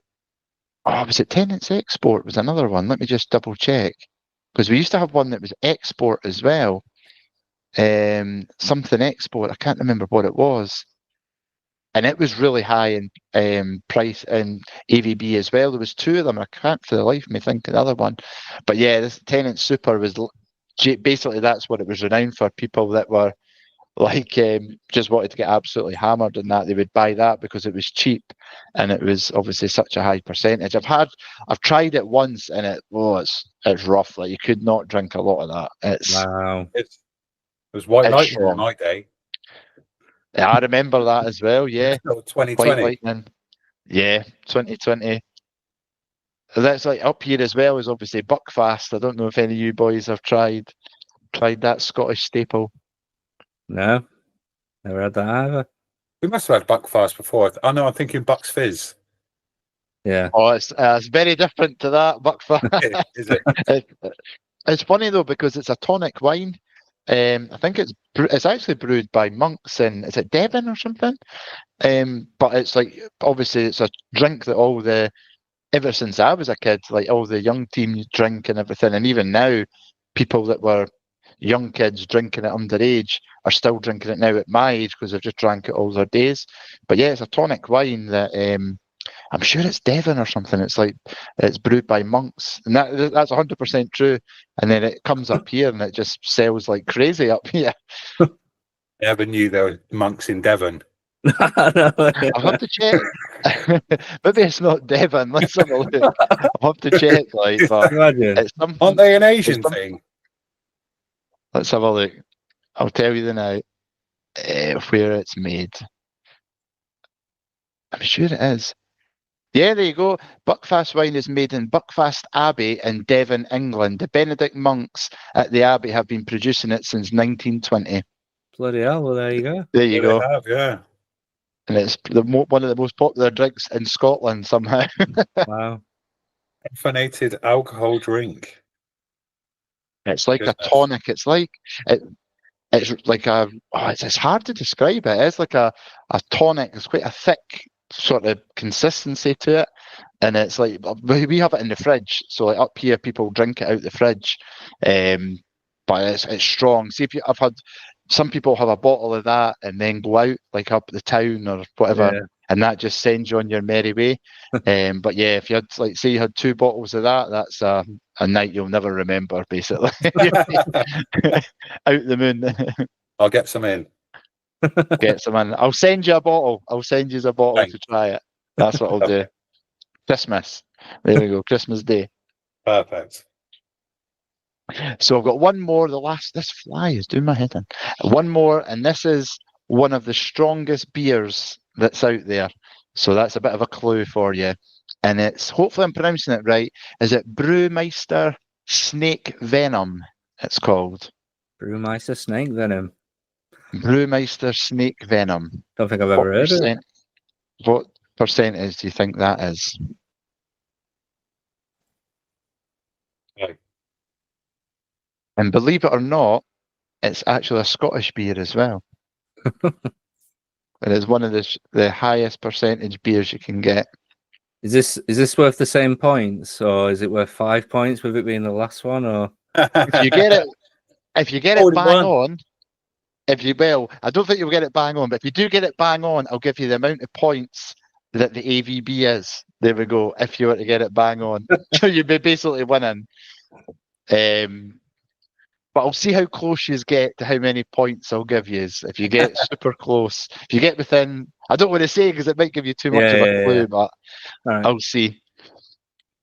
And then you maybe actually, what I'll do is I'll chuck in a bonus point as well after it with a bonus question.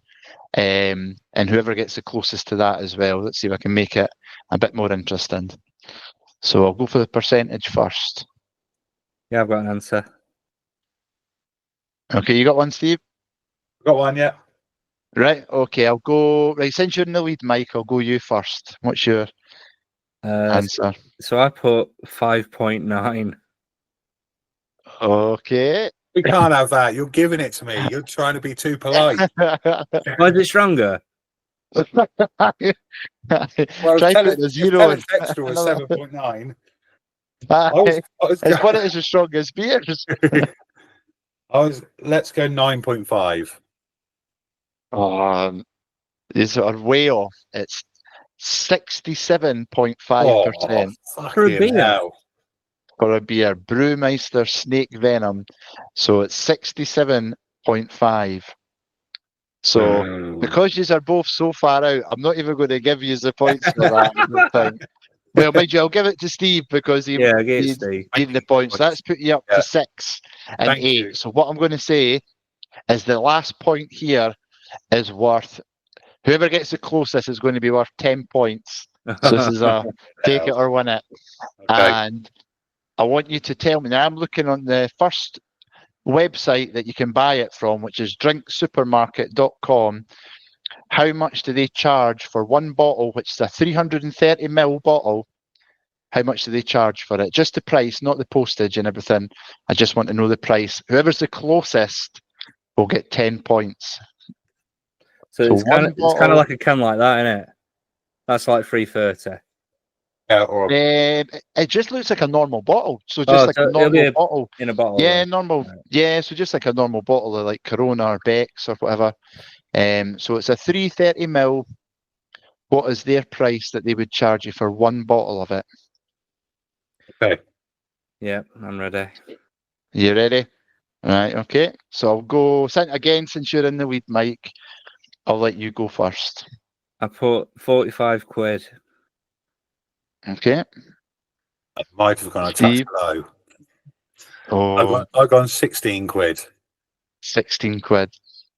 So the answer is 43.99. Oh, Mike. Well done, Mike. That is bloody good there, like. Was. That's a brilliant guess. In my head, I'm thinking it's stronger than whiskey, and a bottle of whiskey is about 25 quid. And because it's a beer, and they're like it's the strongest beer in the world, they'll probably up the price as well, even though you're getting a lesser amount. So that's why I went for like 45 quid. So it says here as well on the website, it's 22.11 units of alcohol per bottle. Have one of them and drive. Take your week to drink it. I don't know. I think it'd be like drinking fire. I reckon that. I'm sure. Again, Adam, I'm sure he had a bottle with that. He drank it with, that Chef Dave when he had him at his man cave. Yeah. I'm sure it was a bottle of that they tried, and they literally had a sip of it like that, and the two of them were about sick. I think. Oh, wow. It's super, super strong. Like, but there you go. That's ridiculous. So well done, both. You've both done really well there, actually, because you got very close on quite a lot of them. So well done, guys. I'll send you the keys to the man cave, Mike. Yeah, the keys to the kingdom. Yeah. Right. So I think we're just about ready to do the last section. So normally what we do is we do keep, remake, delete, but we've switched up a bit and done keep, shelf, delete. And normally we come with the name of the games, but this time we've actually asked Steve if he could provide 3 video games up for debate. So do you want to let us know what they are, Steve? And we'll see what's what. So the 3 games I picked, it was difficult. I tried to pick. I was thinking about games you guys liked. And I thought, do I go Metal Gear Solid, Echo the Dolphin? Westlife Animania. And Westlife, yeah, exactly. But it took too long, and I didn't want to keep you guys waiting. So I went for, if I can find it. What did I go for? Mike says awesome answer. Oh, what did I say? Don't tell him. We're going to let's see how quick he gets them. Pressure's on now. Yeah, I'm sure we're getting there. I've gone SSX Tricky, Burnout Paradise, and Call of Duty 4. I think they're really good this is choices, tough. aren't they? This was tough. So, Steve, do you want to go first and let us know what you would do? See, I don't know, because they're all. There's only one SSX Tricky. We didn't get an SS Tricky 2. No. The other SSX games are good, but they're not as good. There was other snowboarding games which were good, such as Cool Borders. Yeah. 1080 Snowboarding on the N64 was a good game. Again, Burnout Paradise was amazing.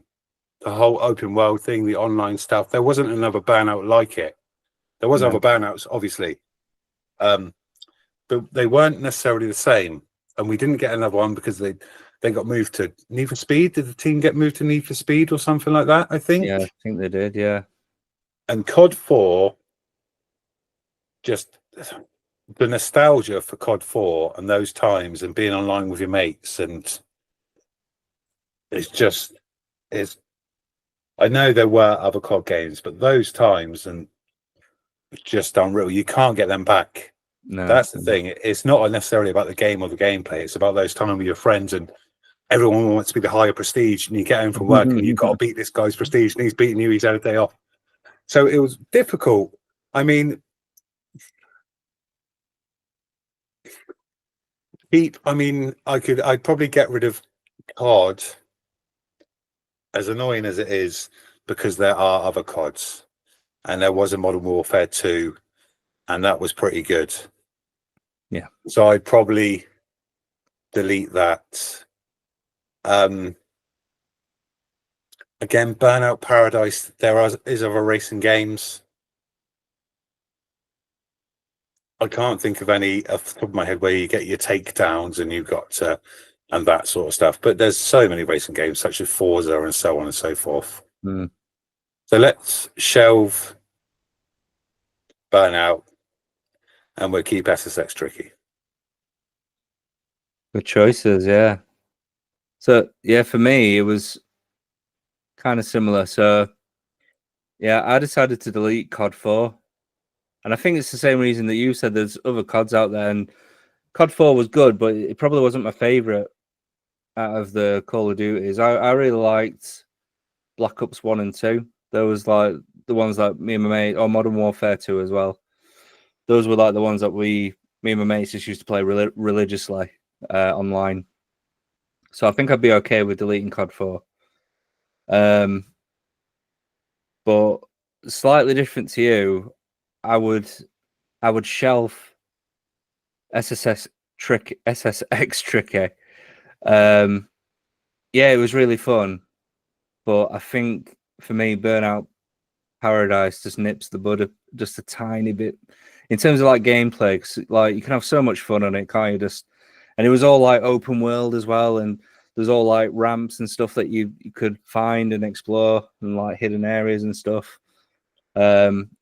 And yeah, like you said, there's like since that there's not really been a really good Burnout game, or there's been like copies of it in there. So yeah, so I think for me, I'd keep Burnout Paradise, I'd shelf SSX Tricky, and I'd delete COD 4. Yeah, I think that's exactly the same as me. Is it? Exactly.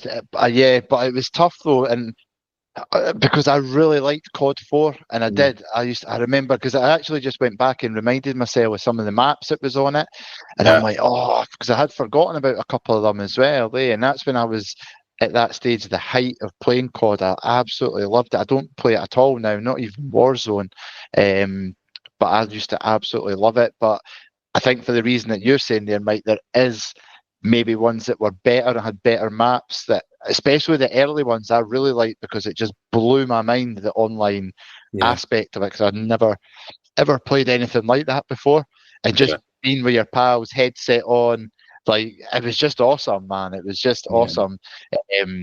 So I think I would delete COD 4 purely for that reason, because there is other ones up there. And then I would have to say it is tough though, because there is games that were similar to Burnout Paradise, but like you say, it was sort of unique in itself. And then obviously, like, I remember the whole thing when they split off. I couldn't remember if it was Need for Speed or whoever it was, but I do remember there was a sort of split. And then, but again, SSX Tricky was really good as well, but there was games that was similar to it, like Cool Borders and whatnot. So my reason was exactly the same as yours, Mike. Exactly the same. But that was tough though, because I did go back and forward quite a few times with all three of them. But I was the same. My prediction was the same as yourself, Mike.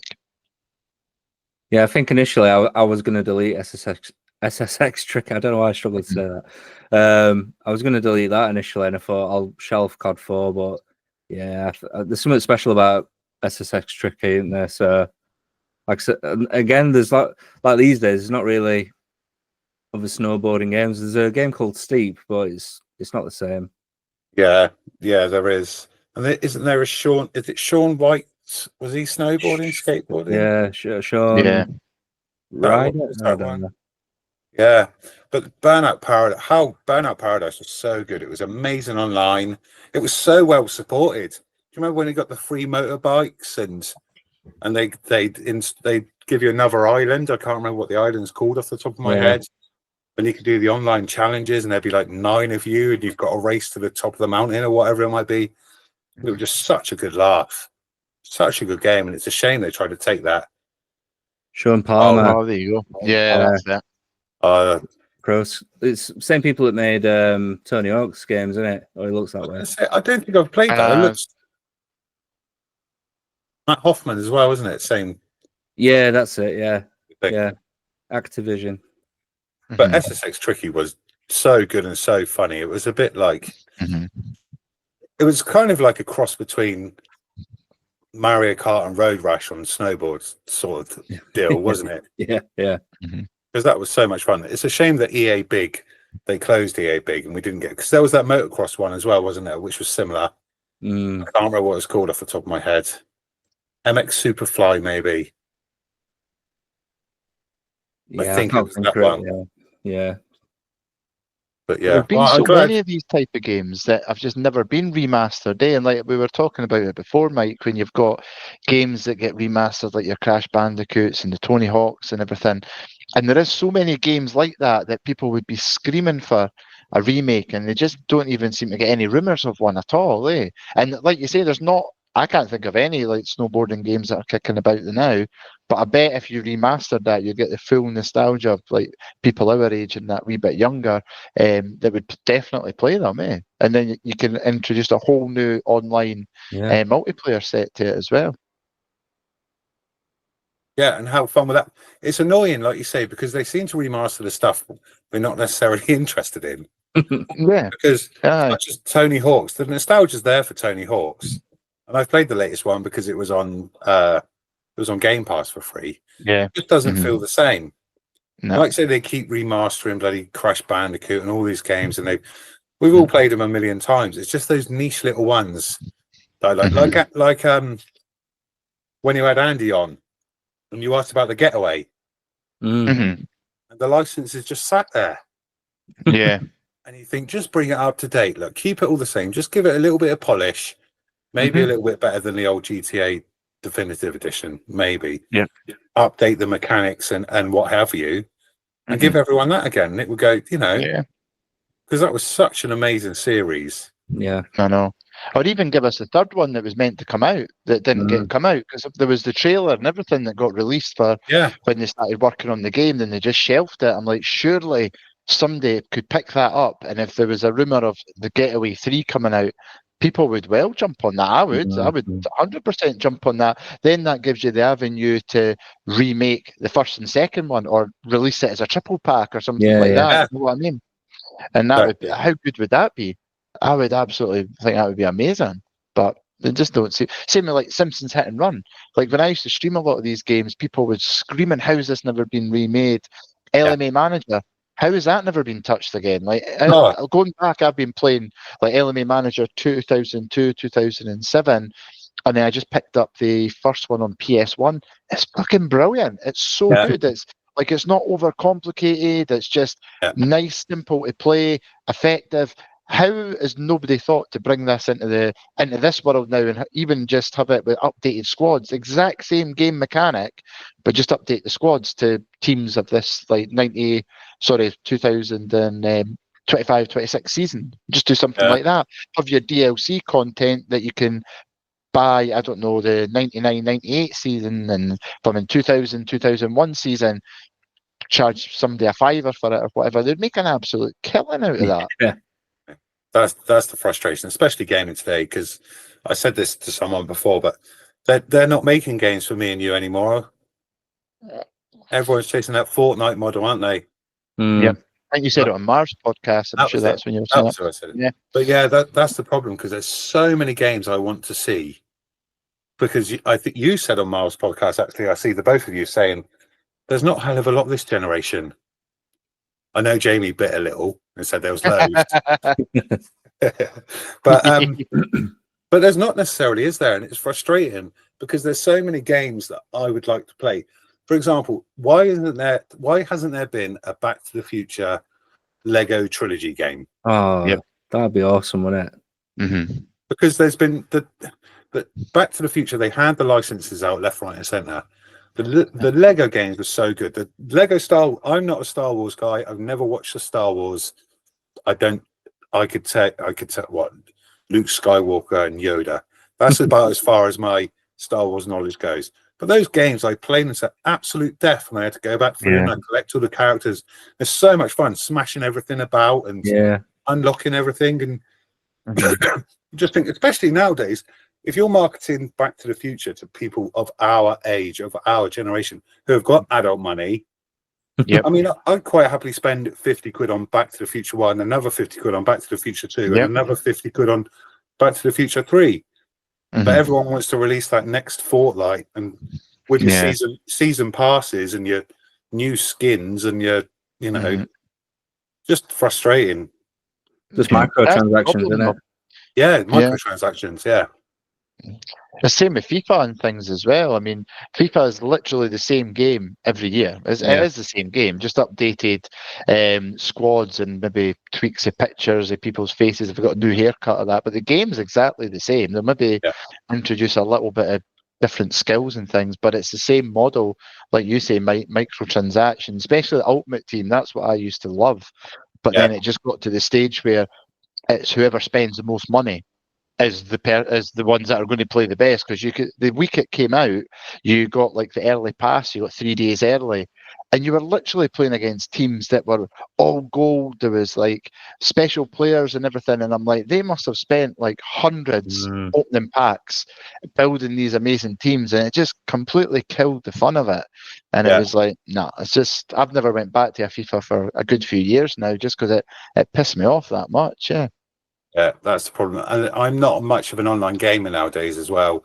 And I used to love it in the early days of. I've always been a PES Pro Evo guy, but my brother-in-laws, who were young at the time when I got with the missus, I can't remember which FIFA it was. I think it was FIFA 2009, and I got sucked into that. And it wasn't necessarily all about the microtransactions. You had to be quite savvy on the transfer market. You used to have to try and get the bargain. You get a Wayne Rooney that's just been put on the market for 100 coins or whatever, rather than it going to and then sell it again for a little bit more. And I used to love all that. But like you say, and as soon as it got into the mainstream, and you've got what's the streamer guy that started on KSI? He was like he was one of the original opening packs kind of guys, wasn't he? Yeah, they Sidemans. There was a few of them guys. Yeah, I used to watch them. I used to watch a few of them. Yeah. But then it turned into, you know, spend a load of money, open FIFA coin, buy FIFA coins, and that kind of killed. Just pay to win. Plus, once you spent, how much is FIFA now? I dread to think. It's probably about 60, 70 quid if you wanted to get the early, because you get the version where you get it 3 days before the release date, and I think you pay about 75 to 80 quid, and that's when people would be like try to open as many packs as you could and get players on the transfer market to build your team. But I bet probably the next one will not be kicking the arse off £100, because they just bump it up by giving you like legend cards and things like that as well to try and entice you. It's the same with the wrestling ones. I don't know if you've played any like the WWE 2K ones. The last one I looked at was like £120 if you wanted to get everything on the launch day, and I'm like, who's paying that sort of money? It's ridiculous. And it is, again, it just follows the same strategy of the microtransactions, the Ultimate Team feel to it as well, and then there's sort of the different jackets that you can have Cody Rhodes walking out in, and it's just like, but that's what kids want. That's what they're asking for. That's the problem we got. I think that's why I've stuck to PES over FIFA. I don't mind giving my son a game of FIFA. I don't think he's ever beaten me. But the thing about games like Pro, but especially the ones that aren't licensed, like the early champ managers, not licensed, you can download the packs, can't you? Pro, you can download the option files. You can edit your own kits. You can change it. You can get bored of it. You change it every so often. You can make your transfers. I think I enjoy that more rather than chucking, let's chuck 40 quid at this. Yeah. And I might get a Beckham legend card or a Ronaldo or a Messi or something like that. But it's what the kids want, and that's who they're marketing to nowadays, unfortunately. Yeah. I mean, Pro Evo was awesome. I played FIFA pretty much on the Mega Drive, because that's all we had apart from the Sensible Soccer. But FIFA was like the main one. But then as soon as you hit PlayStation, it was PES all the way for us. Like Pro Evo was so much better. Like it was brilliant. I loved it, especially on PS2. The PS2 PES games were fucking phenomenal, man. They were so good, so good.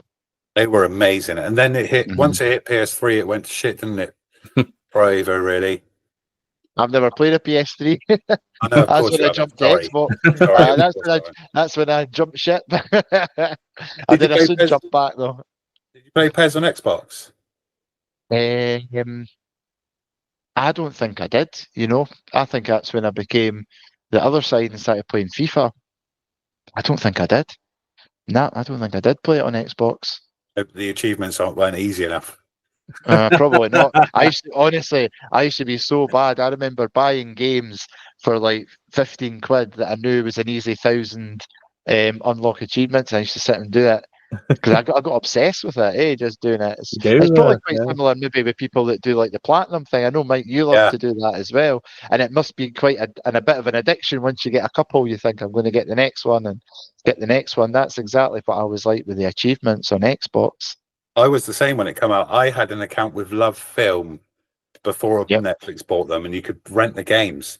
And we just rent the ones with the high achievements. There was King Kong. Yep, was one of them. There's Lost. You got 1,000 just for finishing it for King Kong, didn't you? Yeah. There was some Avatar game.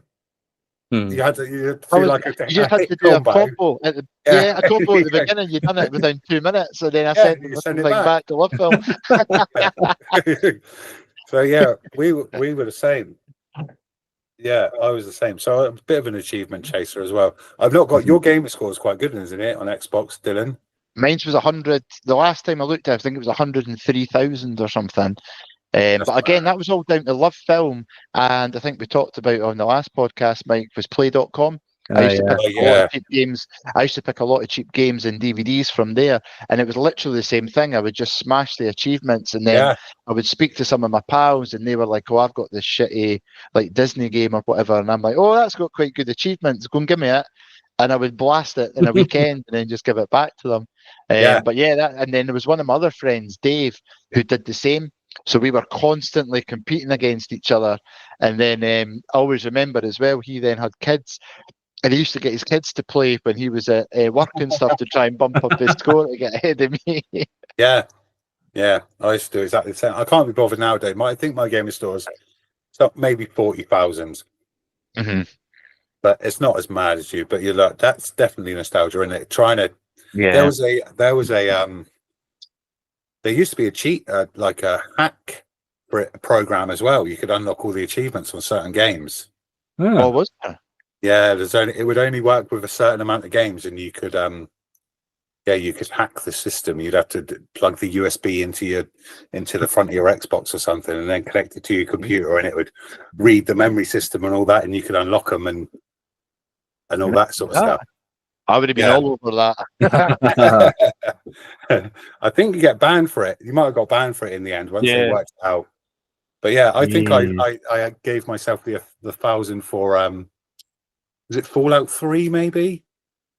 And a Gears of War, or maybe because you used to have the game file saved on the memory card or the hard drive or whatever it was, so it could read the game and unlock the achievements for you. So I did that quite a few times, which was quite cool. Yeah. Do you find you getting like that then, Mike? Like addicted when you see the platinum, or would you just play a game, finish it, see what trophies are left, and think, you know what, that's probably doable, I can go for it? Or we're talking probably like between 5 and 10 years ago. It was a given that if I started playing a game, I would have to get all of all the trophies to get the platinum. And there are even if you didn't enjoy it. Yeah, I'd still have to You'd slog through some crappy old game just for the sake of it. Yeah. Fair play, man. Fair play. Yeah, but like, I'm trying to think of a game that I really didn't enjoy. There's one called you probably heard of it, Deadly Premonition 2. Premonition. Yeah, I've heard of that. So I got that on PS3 and I started playing it and I absolutely hated it. I don't know what it was. It was just like the cars, like when you're driving a car, it does like the same sound effect. It's like chugga chugga chugga chugga chugga chugga chugga chugga chugga. And like when you've got to like drive from one side of the map to the other, and it's just literally chugga chugga chugga chugga chugga chugga chugga. It's just like, but there's so many things about that game that frustrated me. But yeah, I had to see it through, and then like you said, Dylan, and Steve, like some of the games you're like, oh, you can get all the achievements in 10 minutes. Like I would purposely buy games just to get the achievements, and the games are absolute dog shit. But I'm willing to spend £2 just to get the platinum. But yeah, I had to stop because it was getting a bit daft. But so yeah, like now, if I play a game, if I really enjoy it, then I'll go for the platinum. And then sometimes like I'll look at some of the achievements, and next to it I'll say like the percentage of how many people have actually achieved that. Yeah. So if it's something like 0.1 across the board, and say the game's been out 2 years, I'll be like, yeah, fuck this. It's gonna take some doing that, so I'll pass. Yeah. But yeah, majority of the games that I play, if I really enjoy it, then I'll go for platinum. So when you have you done that since trophies were a thing? Because I remember when trophies were announced when the first game come out, and it was some shit flying you like a spaceship, and you had to fly around, and it was like the #1 selling game on PSN for like a month or something, because it was the only game that had achievement trophies activated. All right. I can't remember what it was called. I played that to death, and I still got nowhere near the platinum on it. Yeah, for me, like the PS3, I was quite late to the party, so I think it was like my 21st birthday, and I was like hinting to Mrs. I really wanted a PS3, and she got me a Wii instead. So I'm like, oh, but to be honest, I absolutely love the Wii, and I got the Guitar Hero with it and stuff like that, and we're forever playing Wii Sports and Mario Kart and all that. But then eventually, I think it was probably about a year or two later, that's when I got the PS3, and I completely missed the announcement about there's going to be these trophies. Oh, I see. And I was playing Heavy Rain, and I heard this ka-ping, and I saw like a little banner in top corner. I'm like, what's that? Yeah. And then I don't know. I think you just get addicted to that ba-ding or the or whatever it's on Xbox. I think you just get addicted to that little notification, don't you? You've never played an Xbox, have you, Mike? You must have played an Xbox. You never owned an Xbox. Yeah, so I owned the original Xbox. Oh, okay. So I got that. I had what did I have with that? Because my mate had it, and I'm like, bloody hell, it's like a big machine compared to like the PS1. Like it must be like a powerful machine. And like seeing the graphics compared to PS1, obviously they're much better. But I didn't really have many games on it. I had this like Xbox song maker or something. It came with microphones, and what you did, you put your music CDs in, and then it was a bit like karaoke, but you could record over the top of it, and then you could like mix tracks and stuff. It was really good. So yeah, I had that initially, and then PS2 before I got the Wii. Instead of going for the PS3, I went for the Xbox 360. I thought, let's mix it up a bit. But yeah, I just kept getting Ring of Death on and that's when I was like, I really want a PS3, but I got a Wii instead. But then yeah, after that, I've not gone back to Xbox after 360. Mm-hmm. I was so excited for the PS3, and it kept getting delayed, didn't it? Yeah. And I did the same. I was like, sod it, I'm getting an Xbox. And I had 5 consoles Red Ring on me. Yeah. And it was just ridiculous. Send them back while they were amazing. Mm-hmm. It's quite well documented, isn't it? How well they dealt with the Red Ring thing. Yeah, they did. But in the end, I was like, sod this, I'm getting a PS3. So I got a PS3 on launch, a launch model. Yeah, and I didn't necessarily look back from there. I don't think. Mm-hmm. Because they just you lost the trust with Xbox, I suppose. Yeah. Yeah, so I ended up having 3 Xbox 360s. Like the first one, I had it for about 2 months, and I got the Ring of Death. And then, yeah, like I said, Xbox were proper good at like sorting it out. They were like, "We'll get somebody to pick it up. We'll send you a replacement." And then I think I had that one again for about 3 or 4 months, and I got Ring of Death. And then they sent me another one. I'm like, fucking hell. And I think and then I had that for about a year, I think. And again, I was just like, fuck this, it's just. So I went to PS3, and I've still got my original PS3. It's never packed in or anything. Like, they're so well built. I traded mine in. I had an original 60 gig launch console that there was the rare serial numbers nowadays. That's so expensive. I can't remember what I traded. I think I traded it in for a PS3 Pro, possibly. Oh, the Slim. Possibly, yeah. I can't remember what it was, but yeah, and I wish I'd never done that, because I've bought a PS3 again since. It is the fat one, but I think it's the 80 gig, but it's still that original. It's so frustrating back in the day when you did just trade things in. Yeah. Now I'm lucky I haven't got. If the PS6 comes out, I'm not going to go trading in my PS5. No. Not that I think there will be a PS6. But yeah, it's frustrating, isn't it? All those things you sort of lost. Yeah. In those times. It's mad to think as well, though, just when you are talking about the Red Ring of Death, how people just put up with that, and just that was part and parcel of the 360. Imagine that nowadays. If your PS5 was doing that, there would be like a fucking uproar. Yeah. But it was like literally everybody had the Red Ring of Death. And sometimes it was like you had a feeling it was coming, and you were scared to actually switch your Xbox on to play it, because you were like, this thing, it was making weird noises, or it was doing something, and you were like, oh, it's coming. And then folk used to say, oh, if you switch it on upside down, that fixes it, and all this daft stuff. And you were like, wrap it in a towel. Yeah, did they just rush the thing out, or what the fuck? Because the fact that they were so good at dealing with it, they obviously knew there was issues, and probably just thought, you know what, fuck this, just get the system out, and then we'll just deal with the consequence of it. Yeah, but it was really amazing. You ring up and there'd be UPS at your door the next day with a console and a box to put the other one in, and and they're so good at it. But yeah, I gave up. I did have an Xbox 360 that later that generation. But I think it was just because I had friends on there, and I wanted to play with this group of friends rather than this group of friends and play those games. But and I've still got Xboxes now.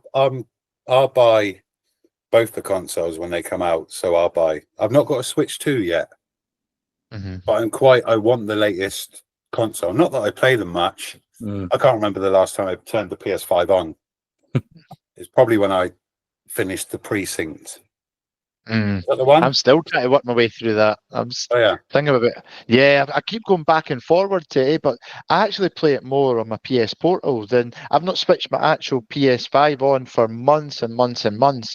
But the Portal's just so handy that I can sit on the couch, like say when the wee man's having his supper and he's chilling before bed for an hour. I'll just be, sod it, I'll just sit and play that for an hour, But I seem to jump between games now, because I'm trying to take more advantage of the Game Pass thing, because I was paying £16 a month or £13 a month, and I'm just sitting playing Fortnite all the time. And I'm like, why am I paying? So I was like, right, you know what? I'm stop playing Fortnite. I'm actually going to play other games. So yeah, the Precinct I was playing, and then obviously Still Wakes the Deep, Journey. I started Cyberpunk. I couldn't get into that either. Obviously, I done about 7 hours of Death Stranding, and I was like, total apologetic to Mike. I was like, Mike, I can't play this anymore. I just I couldn't get into it. I just couldn't. Yeah. Do you think you play it less because you don't have the time, or you play it less because because the quality of games aren't there? Do you think the library's not That's a there? good question. I don't know if it's maybe a bit of both, because it's like, although in saying that, it's tough, because I think sometimes I've got too much choice, that I'm sitting there, I'll go, right, it's like when you go to watch a movie, right, you sit down with your missus, let's watch a movie, right, let's go on Netflix. Yeah. Right, we'll jump onto Disney Plus. Right, let's see what Prime's got. And there's Yeah. literally 45 minutes later, and my missus turned around and goes, well, I'm away at my bed, so you can just do what you want to. And I Yeah. feel it's a bit like that with games. Like I'll jump into, and because I've got the cloud game, and I'll sit and I'll go through games and do. And I'm like, it literally could be half an hour later, and then I've not picked anything. And then I'm like, well, there's no point in me starting a game now. And I think that's part of my problem is I just struggle to, unless I get right into a game, which I have with a couple of the games that you've suggested, Mike, and then obviously with the Precinct, I really like that until I jump to something else. But I don't know if there just doesn't seem to be anything that's just grabbing me at the minute. I don't know if you guys feel the same or. Yeah, I think for me as well, it's like I say, it's a bit of both. Like time wise, I do like 9 to 5 at work, and then I'm coming home, either making tea or having my tea, and then it's like tidying up and making sure my daughter's like got everything ready for school next day, and maybe doing like some food prep for the next day and stuff like that. And by the time you're done, you're just knackered, aren't you? You're just like, Yeah. Because like the games that you want to play as well, like you've got to commit some time to them as well. It's not like, like games these days, they're not like they were back in the day where you could complete it in maybe an hour or two. You're talking hundreds of hours if you want to really put some quality time into it. So like, you might be able to put a cheeky hour or two in here and there, but you feel like you've not even made a dent into what what you're playing. So. But yeah. At the same time, I like the quality as well. Like some, the games that you do want to play, they're going to take ages, and that's where the quality is. Whereas, there are some really good like niche, like short games as well. But then once you've done it, like you're like, oh, I want to, I want more of that. I want more of that fix.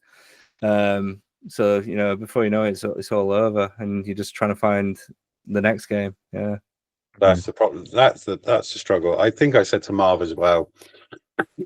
I think we're spoiled in the PS2 days because every week you could just find belters of games coming out, and there were just some absolutely amazing games. Every week you could find an absolute great game that you'd want to play to death. But nowadays, it's just not there, is it? No, it just doesn't seem to be there. It's frustrating. I remember when you spoke to Andy. And he said about the gaming business and how far the technology's come and so on, and how quick this can happen and that can happen. But you'd think then they're getting these games would come out faster, wouldn't you? Yeah. Whereas the PS2 days, they said we were struggling to get this into this little package. We're hitting the deadlines. We're working our bollocks off. We're staying all night. We're doing all the rest of it. So it's frustrating that the technology doesn't seem to be as advanced as we're having so many of these games coming out as quick as what they used to back in the PS2 days. Because we weren't arguing about the graphics, and that everyone wants the ray tracing and everyone wants this and that, don't they?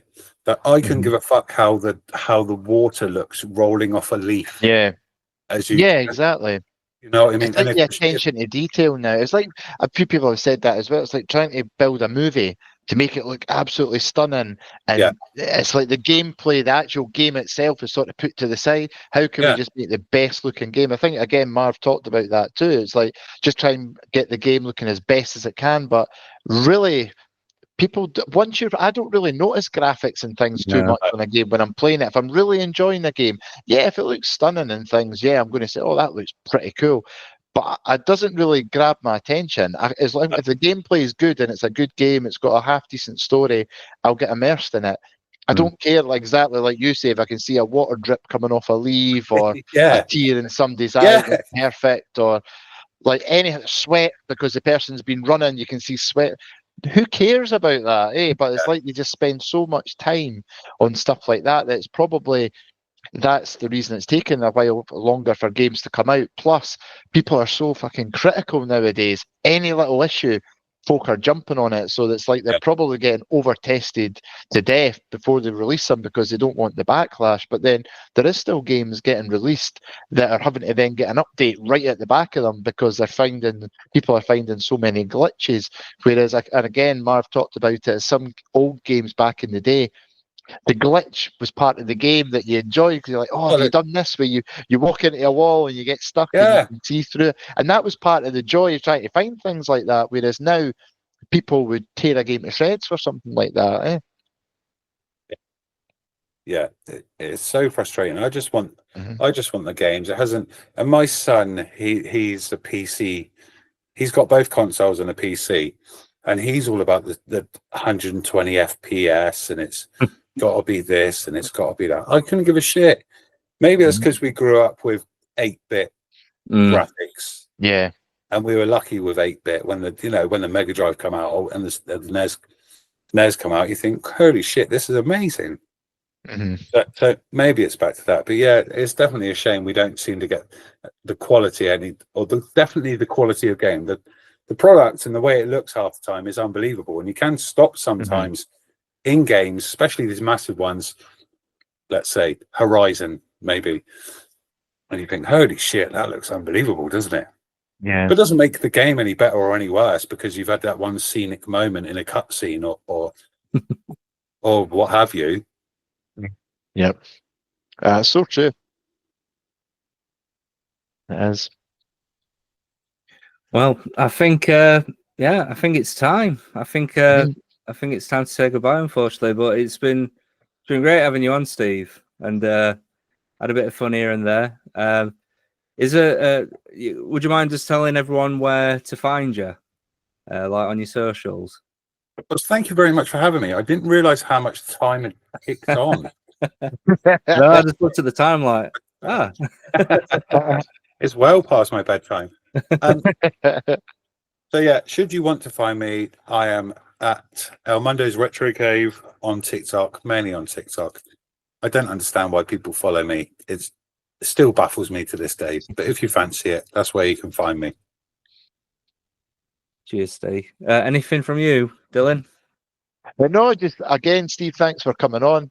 Again, when we had said about season 2, there was a couple of people that was top of our list to try and get on the podcast, and it was definitely yourself and a couple others that were top 3. So it was good to get you on for a good band. And of course, we had to have a drink at the same time, and I had to change where I was sitting just to blend in, and probably just to annoy Mike as well that we've got drink behind us and he's not. The only way that I could do it is if I went and set up in kitchen and just had my fridge door open and they showed all the IPAs that my friends left because we didn't want to drink them. But yeah, no, thanks, Steve. Thanks for coming on, mate. I really appreciate it, guys. You know I love you guys. It's weird. It feels baffling that we roll in the same circles because I look up to both of you guys, and it's strange. And I think I can text you both whenever we talk about this. We have quite a lot of, we've definitely got a lot in common, haven't we? I mean, amazing stuff is like Dylan texts me, what size is your man cave? What did you do this for your man? This was probably a year ago, and it's been cool. It's been cool to see your man cave coming together. Same as you, mate. You've asked the same. You're like, oh, and you're talking about your man cave and this house you were moving to. It had a garage, and you didn't know if you were going to do this and doing that. So it's been cool to see all that coming together. I appreciate you having me, and I feel strange being sometimes in the same breath as you guys. No, not at all. Not at all, man. 'Cause it's good to see you total smashing your page now as well and getting on the lives. And I mean, you're more active than all of us now, which is awesome, eh? And we need to, I keep saying it, and we all keep saying it, we need to try and get all of us together, I think. Try and get a middle spot that we can all just descend on and maybe just do an overnight, get absolutely hammered, talk about games, get something good to eat. We need to do it, man. We definitely need to. We keep saying it. I think we need to try and get something arranged. Like, so I think it would be epic. Like, I would love it. Yeah, I couldn't agree more. Nice one. Thank you. Well, yeah, and if there is a season 3, Steve, would you be up for coming back? Anything for you boys. You mentioned this to me quite a while ago, Mike, and I was quite embarrassed when you mentioned it to me. So, of course, anything for you guys. Legend. Right, well, thanks everyone for tuning in, and I guess until next time, take care, stay safe, and stay awesome. Ta-ra. Bye.